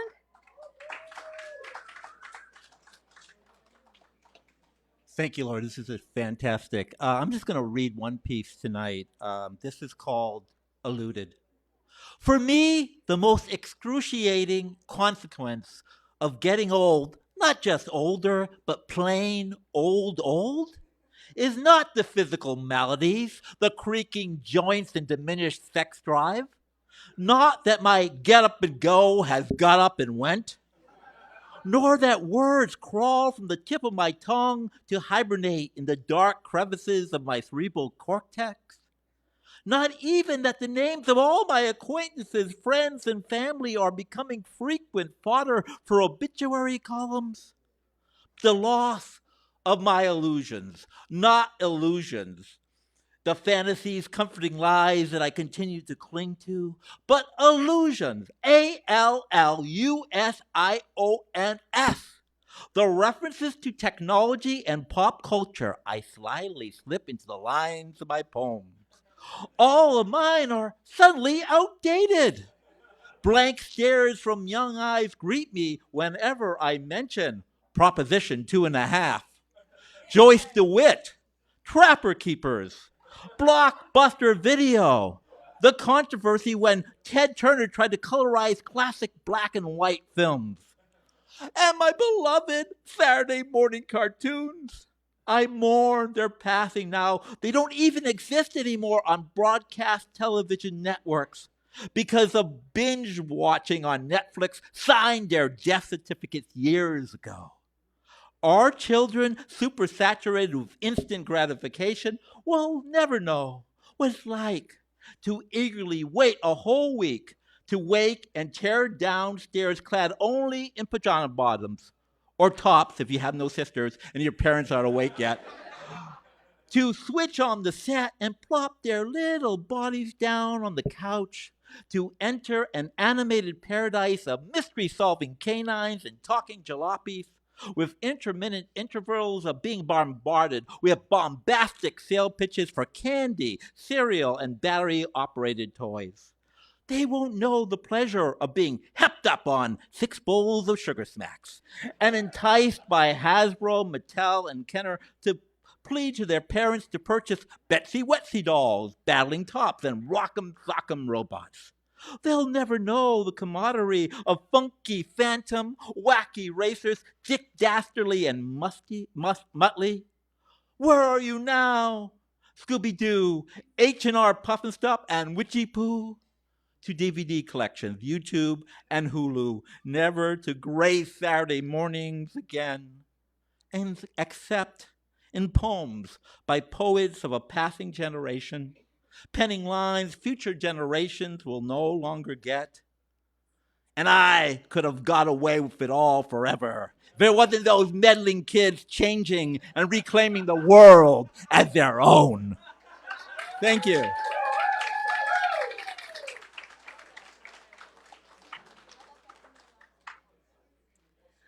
Paul does tons of readings, and you guys should really try to catch him. There's something about being in like the hands of a master, you know, when you're riding in the car with somebody who really knows that they're driving, when you're eating a meal that's cooked by somebody who really gets the ingredients. That's how I feel when I listen to Paul's poetry. So thank you for indulging. We're going to have Ben Herman come up next, and then Bone Crushing Dogs is on deck. So come on through, guys.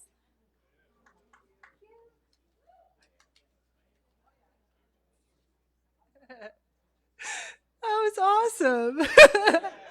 I really like that. I also really like that you're doing this whole thing like on an iPad. Very cool. The irony is like almost too much. I really appreciate everybody here. It's really awesome to be. Oh, I didn't press the timer. It's probably 4 minutes by now. Okay, sick. All right. I don't know if you can tell that I haven't done open mics very much. The last open mic I did was at the Midway in Boston. If anyone, okay, yeah, a few folks have been there. If you've ever been to their Sunday night open mic, it's scary. There's a lot of words that I don't feel comfortable repeating here that were said in jest. But I think that my comedy is more endearing, and now is a bad time to be an endearing comic in this world. It's very hard. Some people laugh when they think I'm being sarcastic about it, but anyway, so thank you to the comics that were before. They were unbelievable. Do you have to practice a lot? Because this is like my 3rd time. Yeah, a lot. Okay, great. Shoot, I'm in it. I'm in for it. I hope you're taking a picture of yourself because I really don't want to get famous. If your phone is out, yes, selfie. That's what I'm talking about over there. Selfie over here. Please take more selfies at my set. do not put me on the internet. I do not have an Instagram. I don't have any of those things either. Oh my God. No, wait. Yes, selfies. More selfies. Sick. Right on. Okay. So I have often been called a little weird by other folks. I also identify as a lot of other things too, and I've never said this to an audience. I definitely didn't say it at the Midway Cafe when I did their open mic, but I am a mental health counselor. Yeah, I know. I'm a therapist. It's a weird scene out here because a lot of people come up and they're like, I have a lot of mental health issues. And like, I'm like, yeah, you do. I know. I feel you. And like, actually makes it a little hard to laugh at things that everyone else is finding really funny. There's like a lot of self-deprecation, like, I haven't done this in like a million years because of that mental illness. And I'm like, and everyone's just like cracking up. I'm like, okay, all right, do you?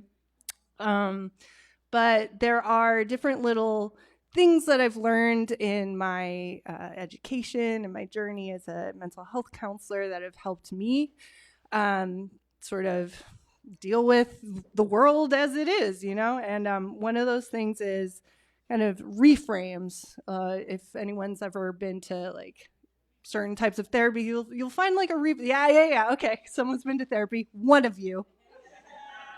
I got one nod out of that one. You all need therapy.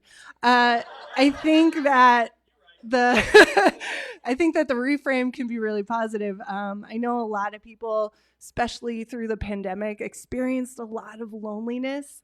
And I was one of those people for a minute. But then I kind of had this reframe where like we all have our phones and our devices, and I don't really feel lonely anymore because like I know the government is always watching me. And that's like really fucking comforting. Thank you.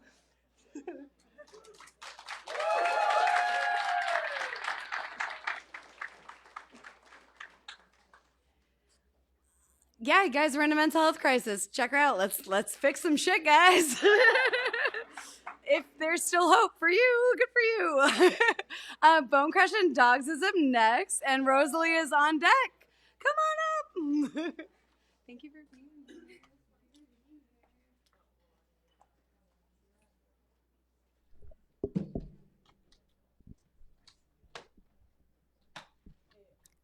We've never done this before.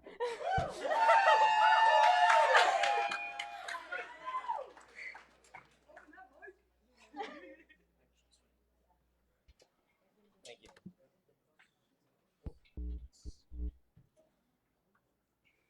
I'm also going to need the chair.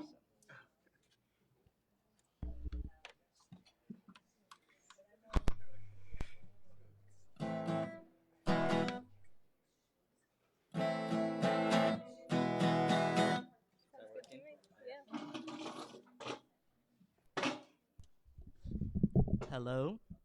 Hello, everyone. We're the Bone Crushing Dogs. We're just starting out as a band, so we only have a couple covers tonight. My name's Salem. My name's Elijah. All right. Please be nice to us. You're already wonderful. That's all I have to do. That's the end. This first one's an old folk song called Lone Prairie.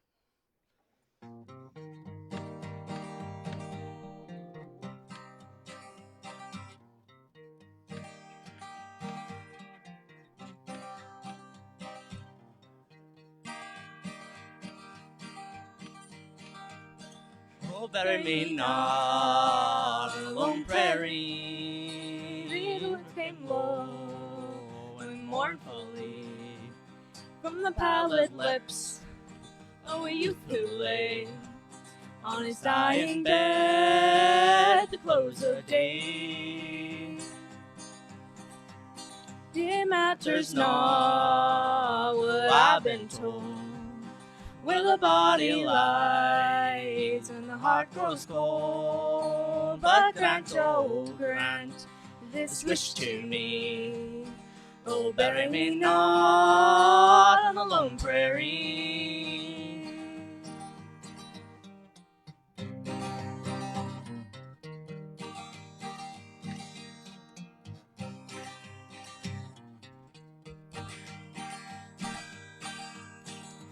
Oh, bury me not on the lone prairie, where the coyotes howl and the wind blows free, where not a soul will care for me. Oh, bury me not on the lone prairie. I wish to lie where a mother's prayer or sister's tear will mingle there, where friends can come and weep o'er me. Oh, bury me not on the lone prairie.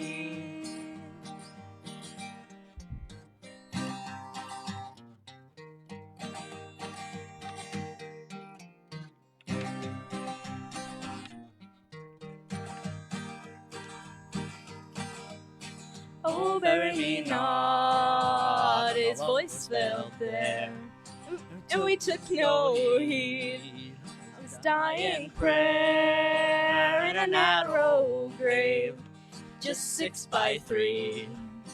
Well, we buried him there on the lone prairie.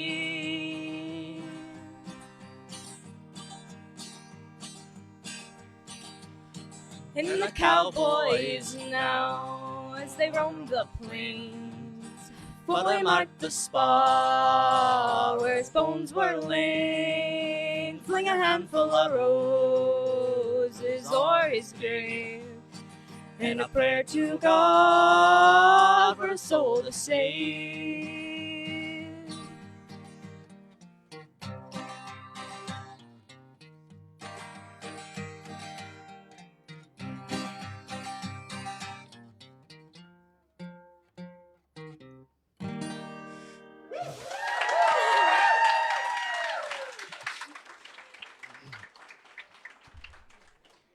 And we have one more song. It's a bit more fitting for the name Bone Crushing Dogs.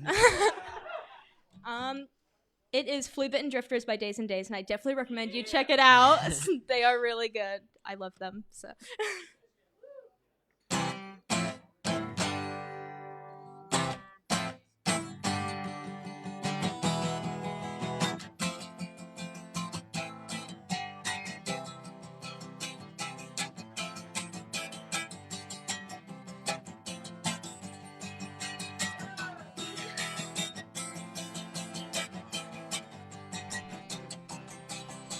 But being beautiful and down on our luck, well, the days they all grow shorter as bottles pile up, wrapped in scars and rags and bad tattoos, not a tether left to cut, laughing and singing all the way back down to hell. Singing, we can't help you, help yourself. We can promise life's much better once you've tumbled off that shelf. So burn that suit and tie, tear down those walls in which you're caged. They ever truly made you happy anyway.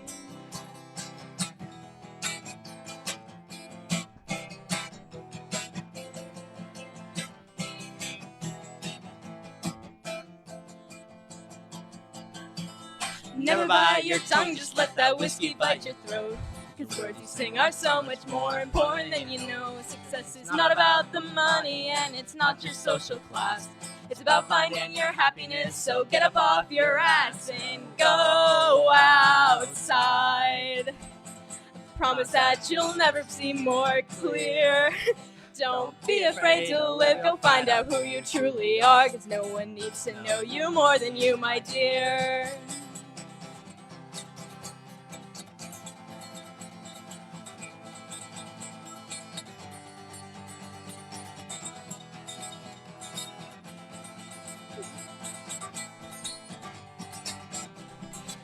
You know I made my bad decisions and I can live with that.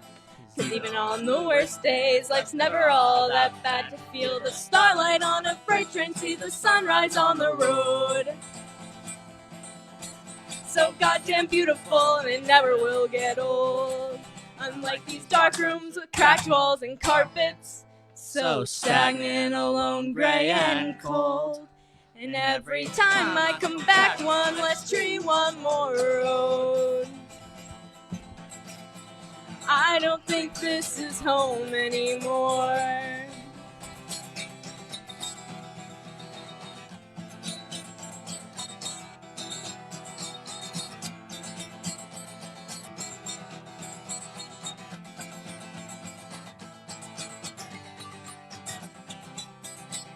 So tear down and clear out and build up. Why can't these people just be satisfied? 'Cause they need another strip mall, they need another lane. On that road that over beauty has been paved, and I can't help but think about, do they understand what they've destroyed? Another farm roads replaced with a tollway today. This don't feel like my home anymore. So as of late, the only words that I sing are of getting back to you and out of here. 'Cause I'm down on my health and I'm down on my luck. And you make me feel better, dear.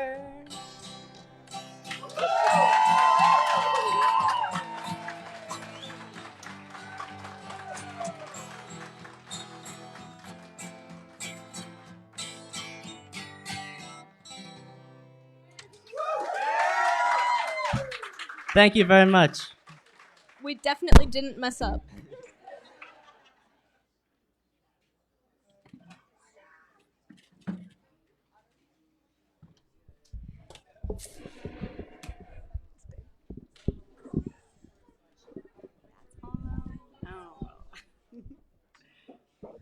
Yeah, so back in the day when people would show up with like patches and Doc Martens, it meant they couldn't sing or play their instruments. So this is so refreshing, guys. Thank you. Next up is Rosalie, and on deck is Jeffrey L. Mendoza. So Rosalie, come on up.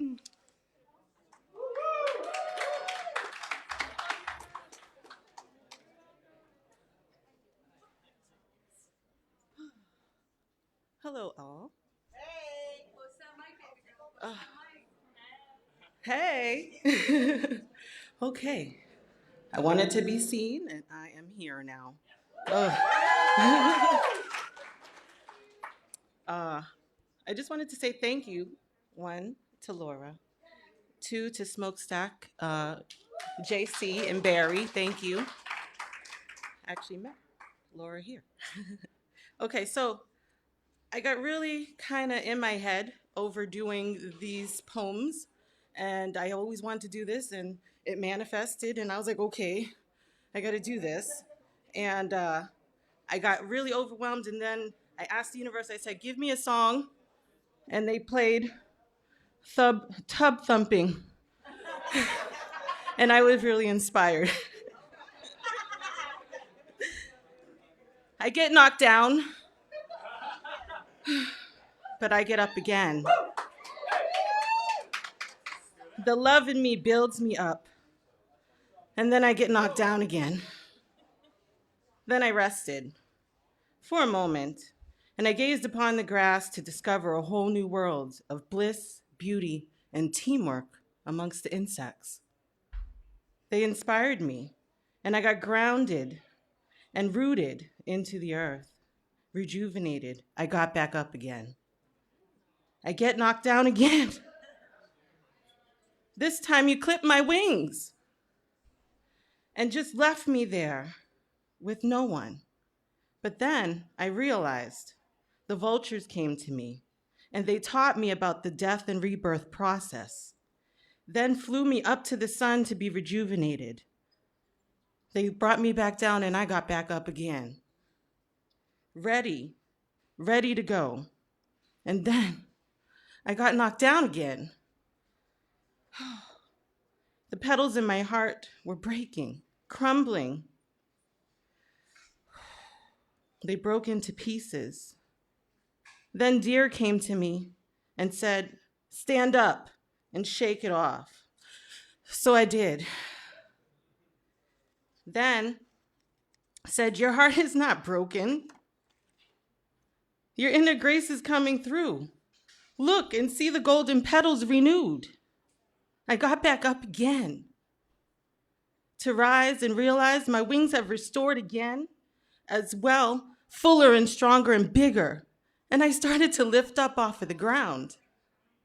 Stronger and stronger. I was rebirthed, whole and full of love, to then realize every time I was knocked down, I got back up again and remembered every single part of me.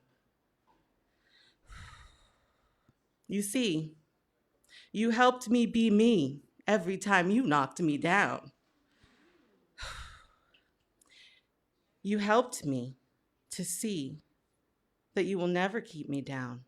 I have the love always within me, around me, through me, ever flowing. Love conquers all. You see, I get knocked down, but I get up again. You're never going to keep me down. That was one of my poems.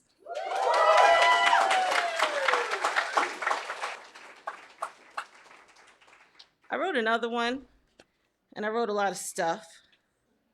And I wanted to keep it happy, because a lot of times it gets you going, and there's nothing wrong with revealing those parts of yourself. But I realized my purpose, after getting knocked down so many times, is to speak love, and to be love, and to show love. Because a lot of us have forgotten that. So, actually, you know what? I wrote this one. I realized I had it in this notebook. I wrote it down after I did a firewalking session. And I sat by the ocean in Rye, New Hampshire. And I would like to read it to you. Okay. Who am I? I flow like the ocean. My waves crash upon the rocks and make new paths and carve out new crevices for love to come through.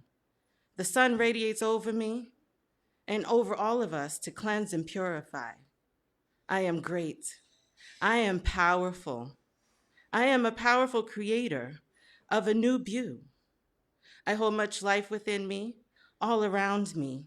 I move and flow always, and always in my own way. I dance with the universe. I play with my youthfulness. I give life and freedom. I am liberation. I am the ocean, and the ocean is me. I ebb and flow. I rise and fall back. I move all with me. I am joyful. Oh, I said that differently. Let me say that again. I am the joyful curvature of the rising wave of glee, forming, crashing into newness, always regenerating freshness, sparkling foams, comes bubbles.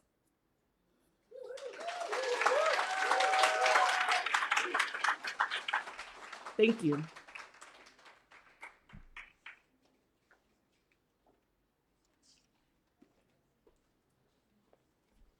Thank you, Rosalie, for sharing your experience with us and your aura with us. Next is going to be Jeffrey L. Mendoza, and next up after him is going to be Carissa Smith, so be ready. Come on up, friend.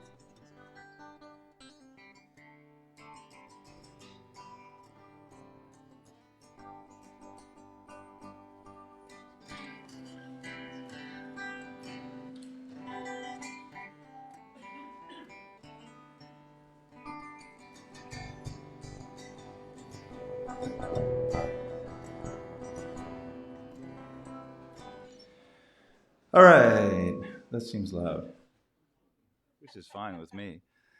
All right, here's a song I wrote, Every Word Is True.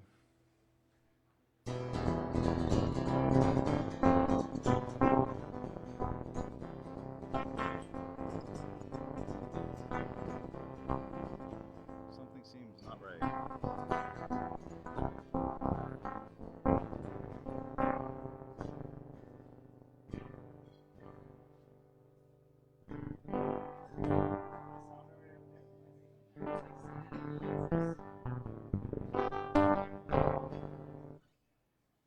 Yeah, there's like some sort of distortion happening.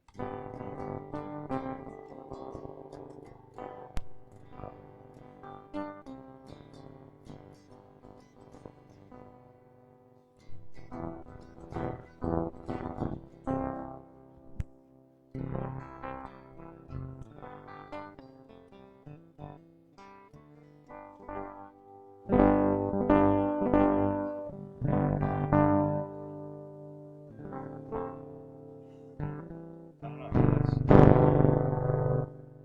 I mean, I'll do it without them. I'll do it without the plug-in if you want.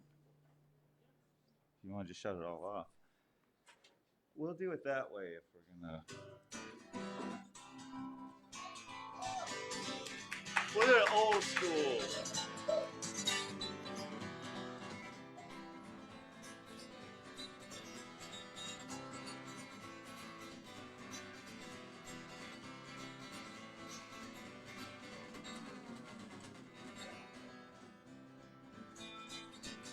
Well, I got everything I wanted for my birthday.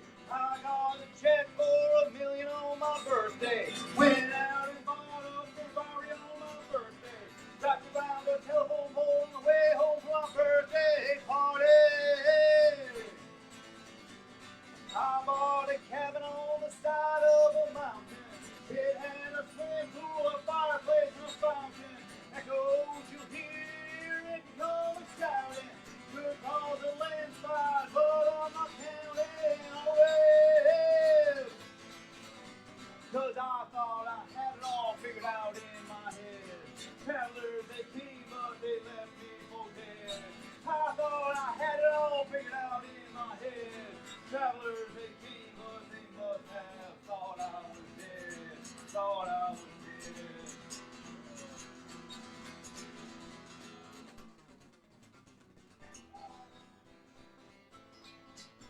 Well, I was invited to dinner at the White House. I made a pass at the First Lady and I got thrown out. Secret Service followed me to the cabin in the mountains. Didn't know what to do, so I called my accountant. Well, he said he knew of just one solution. I had to make a sizable campaign contribution. Some of $1 million would you not say? Didn't want to write that check, but it's a sacrifice I'm making. 'Cause I thought I had it all figured out in my head.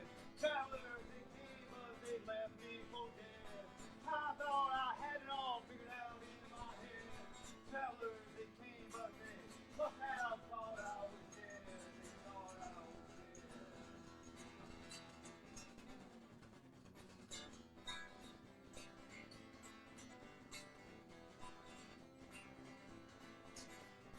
Well, sir, he took that check right straight to the bank. Shook my hand and grinned, and as he hit the gas, he said thanks. Then I remember the Ferrari and the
Now it's 4 days later, I'm super tired in this.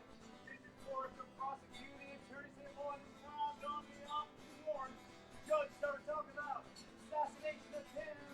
Drag on big puffs again, that's on the gun. Found me in jail.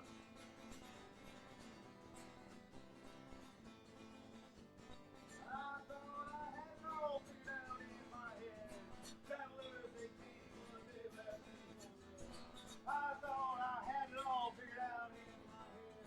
Travelers, they came, but they must have thought I was dead. Thought I was dead.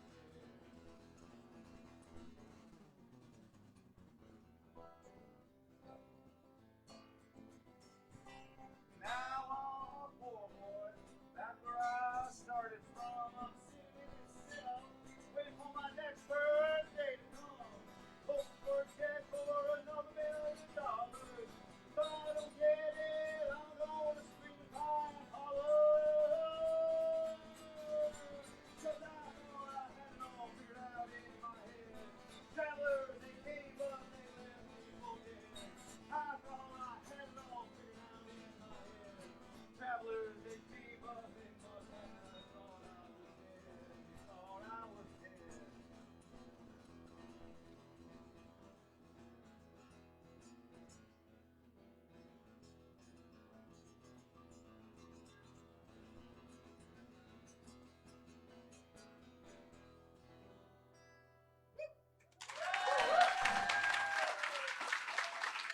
Thank you. So most of my songs are really long. How long was that?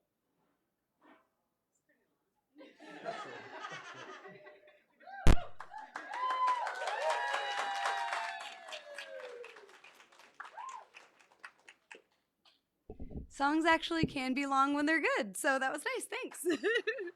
If I could have Carissa Smith come on up and Sue Mitchell be prepared.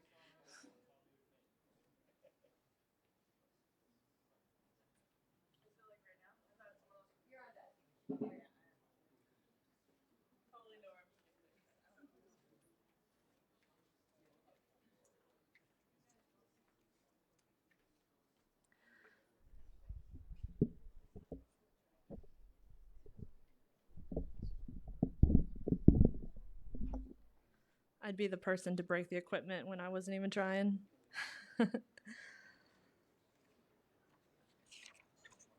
This is called Just in Case. Just in case no one told you lately, you are amazing. You were birthed via a miracle where flesh and blood, bone and muscle, brain and heart were formed. You're an amazing human, one of a kind. You are amazing. Just in case no one had the time to tell you or recognize you had a hard time lifting something heavy today, don't forget you are strong. Your body, yes, the muscles that encase your bones, yes, and the bones deep and dense with matter, but the core of your being strong is your soul, resilient and resistant, capable of taking up sword and shield, plunging into the great wars of life and bringing down its enemies. You are a fighter in the face of fear and an overcomer of obstacles. A snake slayer, dragon demolisher. You have the courage to show up and be transformed. You are strong. Just in case you mispronounced a word or misunderstood what somebody said, please know you are an intellectual, knowledgeable of the universe, resides in your spirit, computing numbers and solving scientific quandaries. It's knowledge of what's moving around and about you. It is the awareness of the connection between the people and the particles we share, the planet that interlace creativity live within you. As vast as the stars that illuminate our galaxy, you are intellectual and creative. Just in case no one gave you permission, you get to operate in the greatness.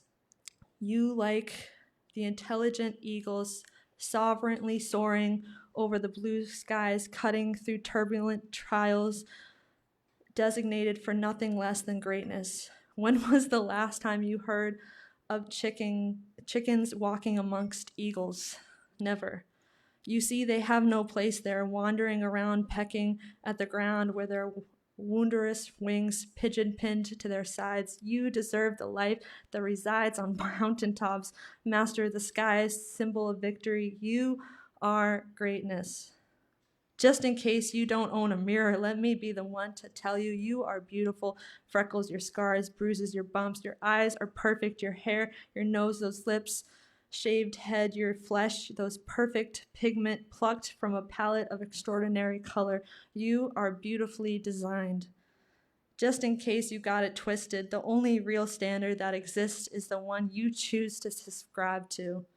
Just in case you didn't read it on a quote somewhere, other people and what they think about you do not matter. Just in case the world starts to feel crowded and you can't breathe, please remember that you take up the space, and so does the person next to you. Just in case you can't hear it, your voice has power. Know that you are capable of hitting octaves that can shatter glass and can even destroy the ears of dolphins. It can speak louder the mean and malicious words that creep into your soul and keep you up at night. The whispers that haunt those nightmares and those daydreams. Speak to your true self, of your true self. Speak it over and over and over and over and over again till your voice is the only voice you hear and you believe what you say and become it. Your voice has power, so please use it wisely. Just in case you turned around before you could see the ripple effects of your actions, please know that you are powerful. You, like the ocean's everlasting waves crashing to the surface, bring a tsunami of destruction or a haven of life and beauty. You decide because you are powerful. Just in case someone lied to you, you are worthy of all the life's abundances of peace, love, joy, laughter, happiness, money. You are worthy of love. Love that will impact your thoughts, change your life, push you and challenge you, inspire you, make you feel so full. You will be bursting to share what you are capable of feeling to others. You are qualified to relinquish it, distribute its proceeds, and you are qualified to acquire of its bounty. You are worthy of love. Just in case you haven't figured it out yet, you are rich. Look into your treasure chest that runneth over in amazement and splendor. Your story, you are amazing, you are strong, you are intelligent and creative, you are greatness, you are beauty and power, and you are worthy. You are love. I thought I would stop by today and remind you, just in case.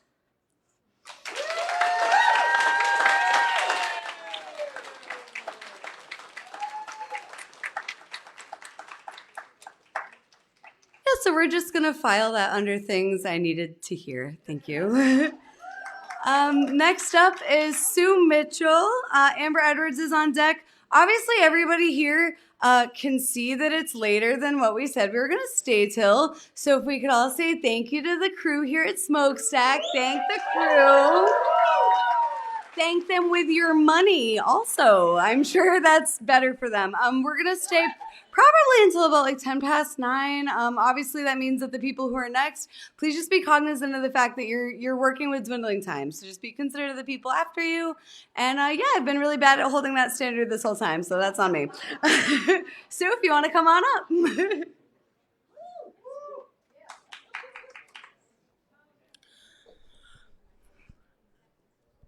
Okay, so everybody has been really mind-blowingly amazing, and there's like certain things about all of you that I'm definitely gonna remember when I go home tonight and think, oh. Okay, so I have two things I wanted to read. I haven't really been writing lately because I'm in school like 24 hours a day, and it's great. Everything's really great. But, it's like a mental health thing. So some days are like, damn, but I got to get that homework in, And it's like what I'm writing about is like what's on TV these days. So it's like really, it's like relevant and it's urgent and I'm coming, but I don't know how I'm going to help. I'm going to do my best. Anyway, so I have two things that I wanted to share. This one, I wrote, I don't know if it's good or not. I haven't read it to anybody, but to me, it kind of like brought across the message that I wanted to give. Nothing has a title, so this is the first poem that I wrote. You know when it's hot, but it is too hot. It's nice, but just enough to be like, oh my God, save me. Some people just are this hot, and you should be lucky. You should be grateful. You just are. There is a fire blazing in these walls, a fire that grows as I. Be full of all the shiny goodness that people only can bring to have dreams of. So hot you melt completely into a puddle, half recognizable and half should have been more grateful. The heat changes you in this moment and each day going forward. The balance of a wrong move and the reality of just barely making it out alive. Well, I hate to break it to you, but no one gets out alive. Thank you.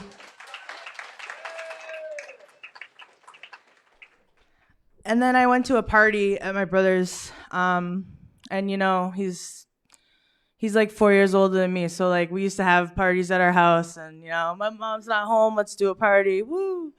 So now we have parties like at our age, and he's like, mom's coming, should be a banger.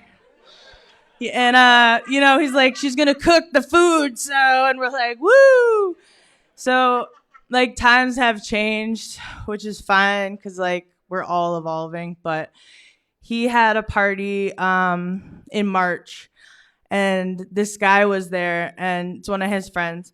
So this guy, I'd go to the parties with my brother, and I try to sit near my brother because I'm like, it's bond time. Like, I got to make, an effort here. And I'd end up talking to this other guy, and he told me, you're a lot cooler than your brother. And I was like, thanks. At least someone sees it.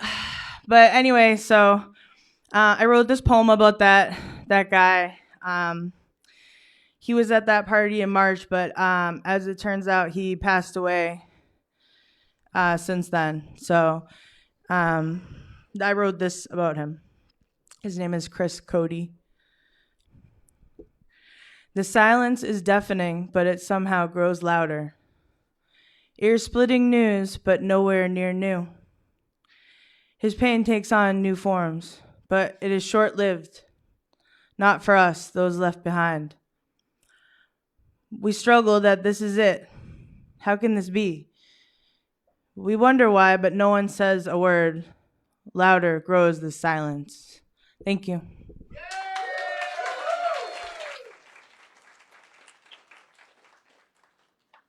So thank you so much for sharing that. I know what that was, so thank you so much. Amber Edwards, you're up next. And We Maybe Cousin is on deck. Come on up.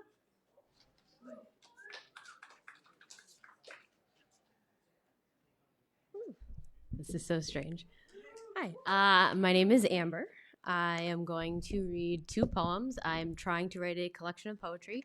It is titled Laugh First, Cry Second. Spoiler alert, it's mostly crying. Not so much laughter, but feel free to laugh if you want. That is totally fine. The first one I'm going to read is called The Truth Is. The truth is, after my ex-husband and I broke up, I laughed at first. But then, after that, I only cried. And once I started crying, I couldn't stop. I cried in the morning. I cried after eating. I cried on Thursday. I cried on my birthday. I cried when someone sent me a sympathetic text message. I also cried when no one sent me anything. When it felt like everyone forgot me. When no one knew what to say. When everyone said the wrong thing.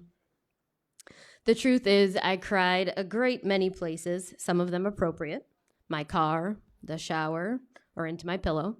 But also, many of the places I cried were inappropriate or outright ridiculous. For example, the time I cried in the aisle of a Dick's Sporting Goods between women's joggers and sports bras.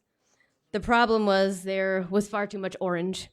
I squinted once at the color and my tear ducts mistook the situation as a cue to start up again. I cried so often that after a while, I stopped trying to hide it. I didn't care who knew. That's not the truth. I still cared. The truth is, I got lost categorizing people into two separate buckets. those who knew I was crying every day, and those who only pretended not to know. And whenever someone brought it up, I grew angry. But when no one noticed, it was even worse. And when I felt caught, I used every excuse in the book. I was tired. I had allergies. I didn't get much sleep last night. I got bit on both eyelids by the most symmetrically minded mosquitoes ever to plague the earth. And that's why my eyes looked the way they did. And just when it seemed like there would be no end to the waterworks, my tear ducts gave up, short-circuited, became insolvent, and finally, I felt better. That's not the truth. Sorry. The truth is, I took a strange medication which made green things greener and gold things more golden. These colors, at least, were a welcome distraction. And after a couple of months, when someone said, "How about we eat lunch on the porch?" Or, "Would you like to come over for dinner?" I went to their house, and their dinner plates, and their babies, and their television sets, and the wet tongues of their dogs didn't make me want to cry again.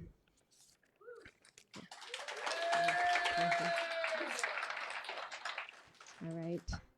And then, I hope you all remember this song. Anybody knows this song? Okay. Good. All right. It's 14 years old. It's kind of weird. Yeah, 14 years old. 2009. Yep, promise. Yep. Yeah. So this one is called Always Choose the Flash Mob. In the hour before closing, you wander the aisles of Target, searching for something, anything, to make the evening more eventful. The group of stoned college kids in front of you do the same. Fill a red basket with Starburst, Haribo gummy bears, rainbow-colored candy straws. And then, as they lob bags of goodies back and forth and play keep away with someone's car keys, a song you haven't heard in ages comes on. The one that, junior year of college, you spent 6 weeks learning choreography for, so that you and 100 others could surprise a rival campus with a Running Man and jazz hands. It's when you're standing in front of the Doritos and the college kids are throwing bags of Twizzlers to each other that you realize you can't even remember it. The name of the supposed heartthrob you went and got high with, instead of boarding the chartered bus you paid $20 for and screaming the lyrics to I Got a Feeling with your friends all the way to that campus in New Hampshire. And it hits you while you're holding a bar of dark chocolate when will.i.am shouts, "Let's kick it off." At 19, your priorities were way out of order. And even though it may not have been your only chance, after all, given enough time, all trends come back again. If you could give the Blaze teens a couple pieces of advice, it would be to smoke a little less weed and always, always choose the flash mob.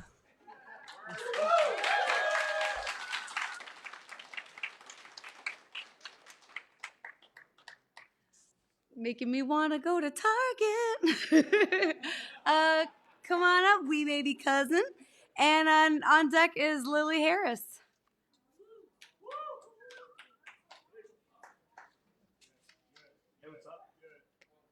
Oh, it was off. Hi. How's it going? I'm Sho. One half of We May Be Cousins, because we may actually be cousins. We're not really sure. The jury's out. We're a comedy duo. No, I'm just kidding. We're gonna actually rap some songs to you guys, if that's okay. Okay. All right. So we've been working on this album for I'll say a year, but Derek knows it was much longer, entirely too long.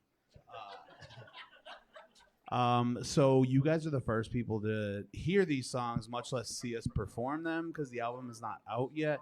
So we're like really workshopping here. And if you like the songs, tell us after. And if you don't like them, keep it to yourself. We are Bluetoothed. Okay. Hi. Derek, you want to...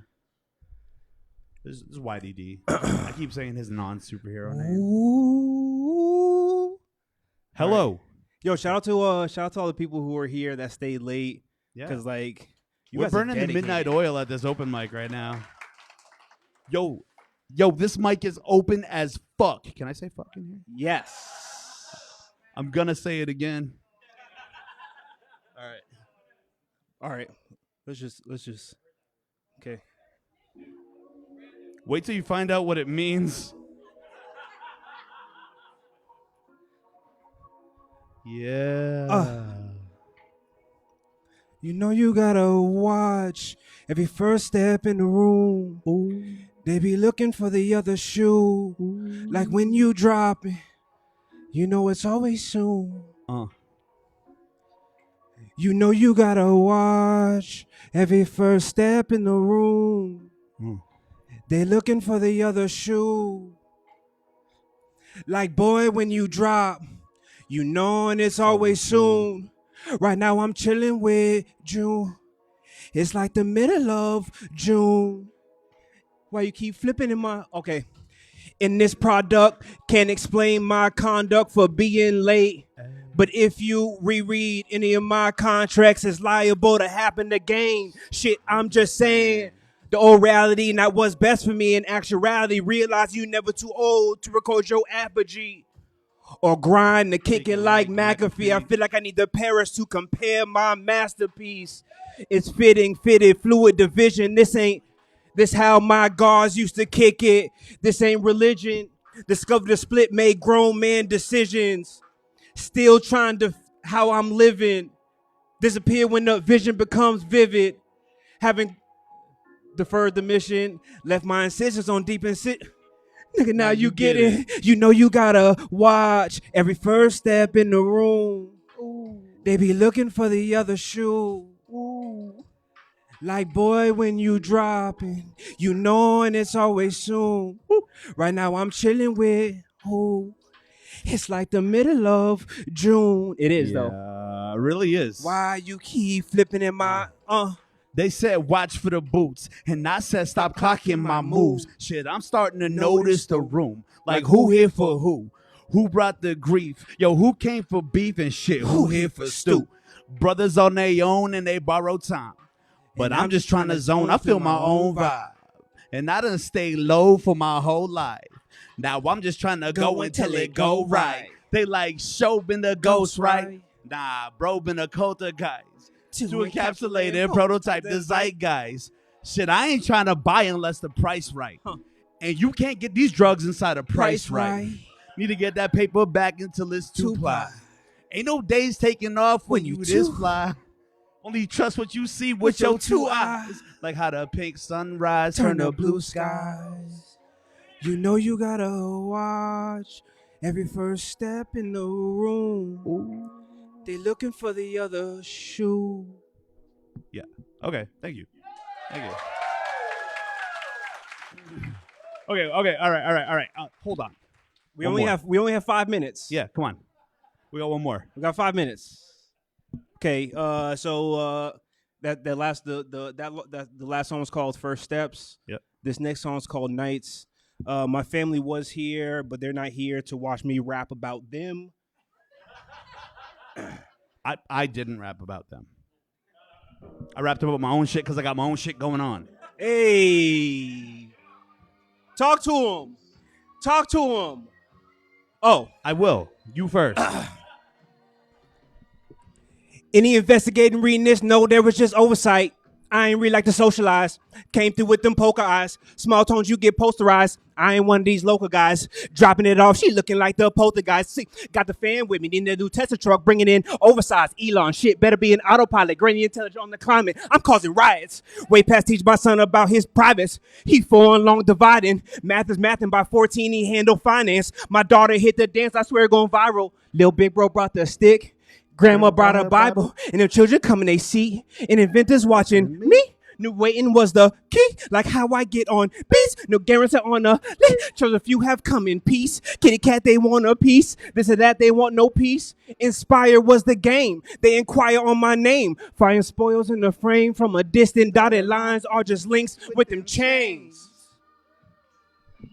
Yeah, you know, being here with you guys, it sure beats loneliness. You know what I'm saying? Yeah. Yo, how them short nights go? Tossing. You turning. But how them long nights go? Yeah. Talk to me. Tell me about Hey. it. Tell me about it. See, I've been known to walk around carrying tension. Huh. Just know I never speak without intention. Yeah. As long as you got my money, I don't need mentions. Nah. As long as you spell my name right, don't need mentions. Nah. If home is where the heart is, don't need mansions. As long as I got my Maryland, won't go Manson. One man with all this power, turn a fan on. A grandma fresh up flower, got him dancing. Oh, look, sure they get it dancing on the tabletop. And she ain't coming down into the record stop. Turn it up and turn it out, she get that thing to pop. And shorty swinging cake if you got bread to drop. Oh, she moving like she need a bill paid, like she left home without a bed made. Working late into the next day. But it's just them nights, babe. Hey, it's just them nights, babe. It's your turn. It's your turn. Make some noise. Thank you very much. We appreciate y'all. This mic has been so motherfucking open. I hope you guys like really rock with those jams. And if you didn't, I would really appreciate the feedback. Unless, like I said, you didn't like it, then keep that shit to yourself. Thank you. We may be cousins. That's why DDM show. Peace.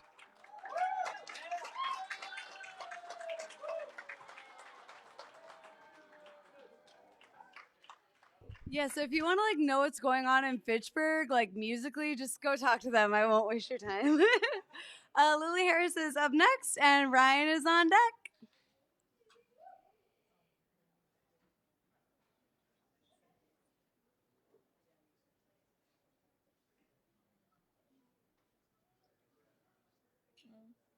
This is my quick. Hi.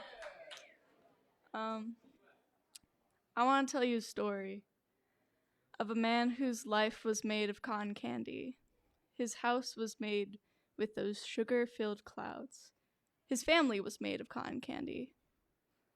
That house, even the rooms were filled with cotton candy. But that was it. He was surrounded by cotton candy. Sure, it's sweet and it makes the room look filled, but you can't grab onto it. One single drop of water, a tear, that's all gone, dissolved, lost.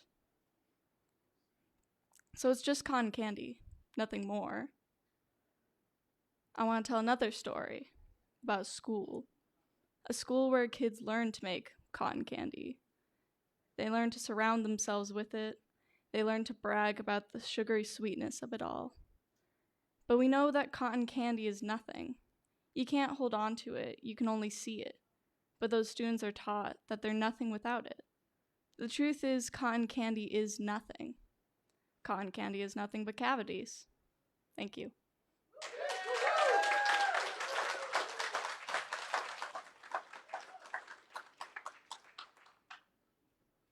I'm definitely going to think of the fair differently now. Thank you so much. Ryan, come on up. And Beth, you're on deck. After Beth, the programming is over, so I'm probably going to like cry with gratitude if you want to hang out for that. But otherwise, yeah, Ryan, come on through.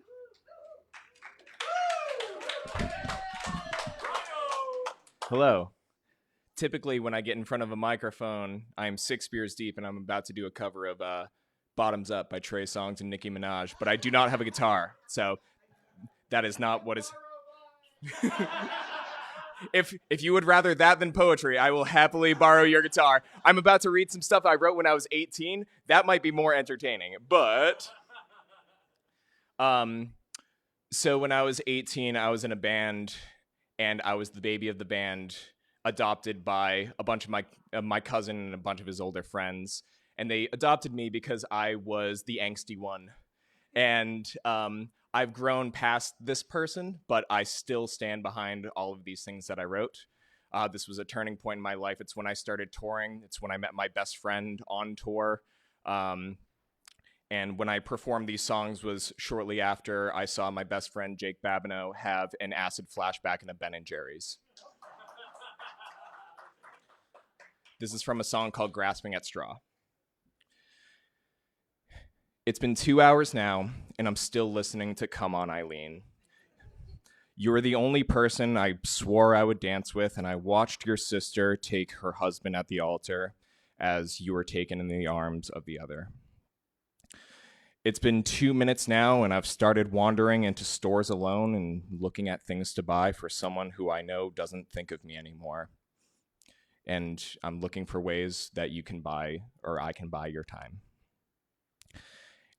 It's been 2 years, and I'm still scared of passing you by, but from a distance, I can't help but love the idea of us. But I continue to block out December, and I know you remember that before we got older, you drowned in our sheets, and I drowned in my belief in the thought that we might work out eventually.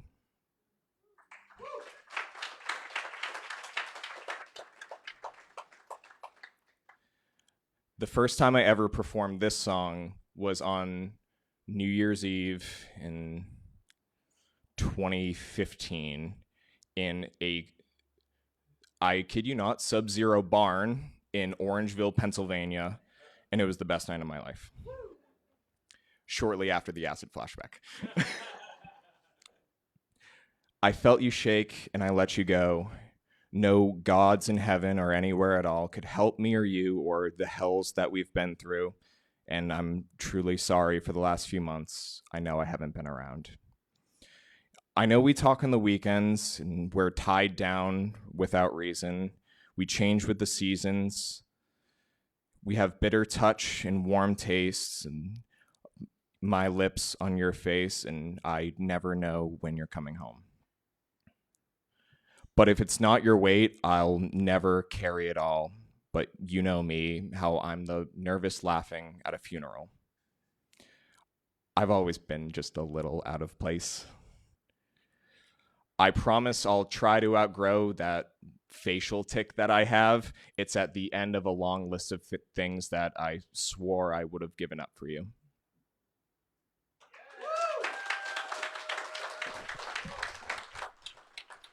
And now I'll leave you with the saddest short story with a personal addendum.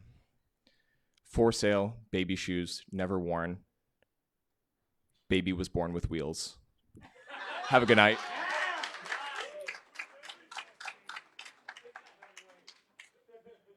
Wheeled babies and acid flashbacks. Who knows what those have to do with each other? Beth, come on up.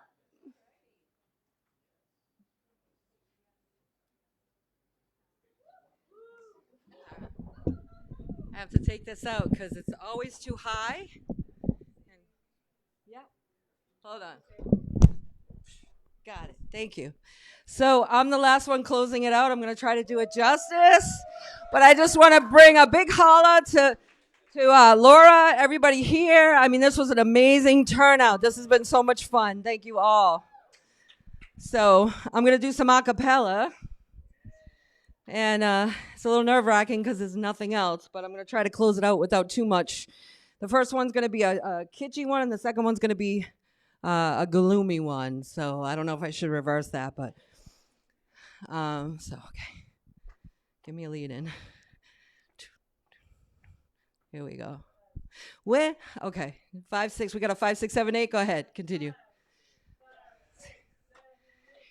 When your baby leaves you all alone and nobody calls you on the phone, and don't you feel like crying? Don't you feel like crying? Well, go ahead, honey. Well, come on, cry to me. There we go. When your baby leaves you all alone and there's no one calling on the phone, well, don't you feel like crying? Don't you feel like crying? Well, go ahead, honey. Well, come on, cry to me. All right, guys. Well, there's nothing be sadder than a glass of wine alone. Loneliness is just a waste of time. Oh, yeah, yeah. Well, you don't ever have to walk alone, you see. Come on, take my hand. Baby, won't you walk with me? Oh, yeah, yeah. When you're, well, I'm going to sing the same verse all over again because I forgot the words. When your baby leaves you all alone and the night just goes on and on. Well, don't you feel like crying?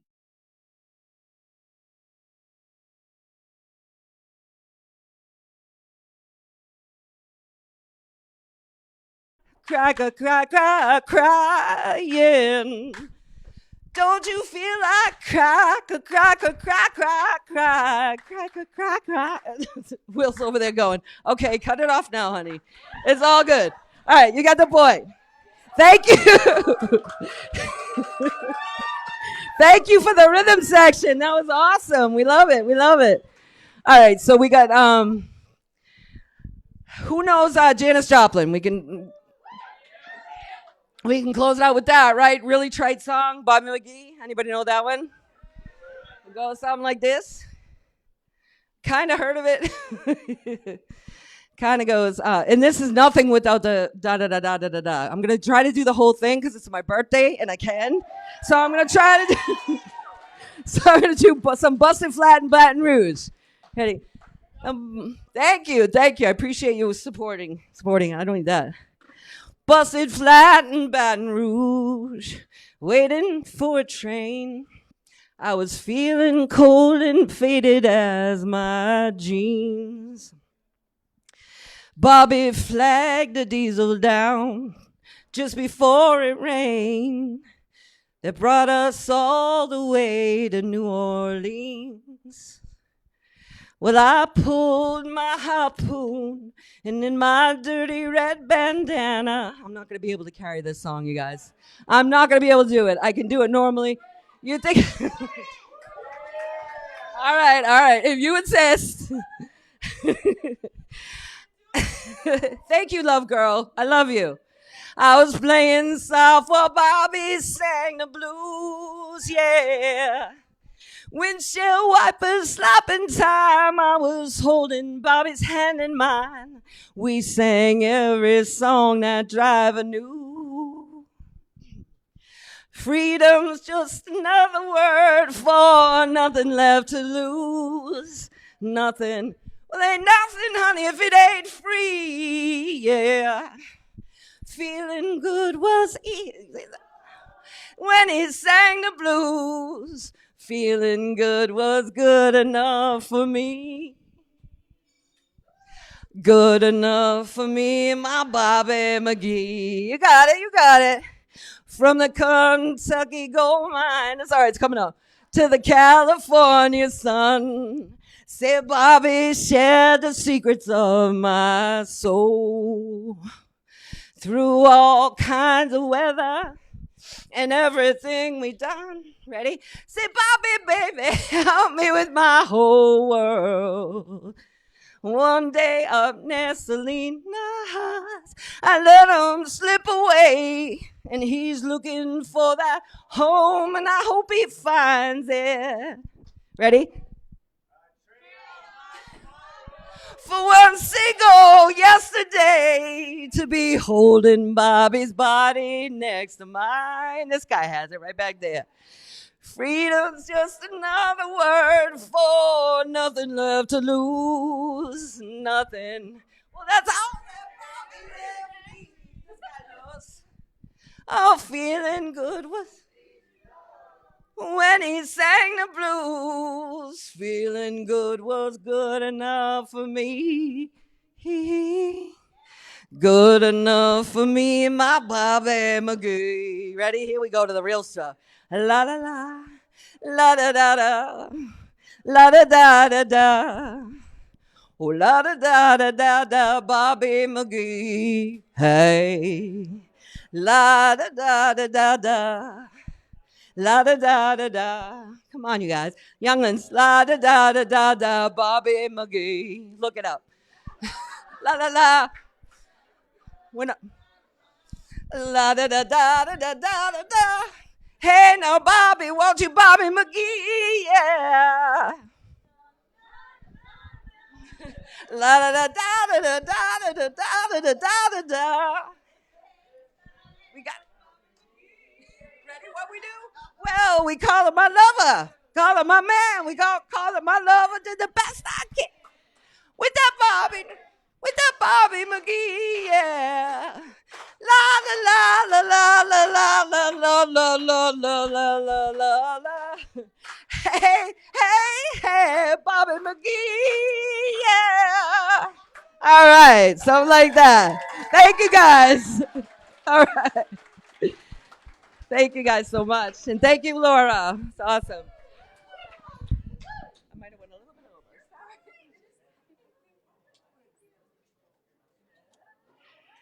So yeah, all my ranting about like the audience is as important, especially with a sing-along. So I just want to thank everybody who's here. If you performed, thank you so fucking much. If you sat in a seat, thank you so fucking much. This has been phenomenal. We should do this again sometime. Hit me up. Thank you so much, guys.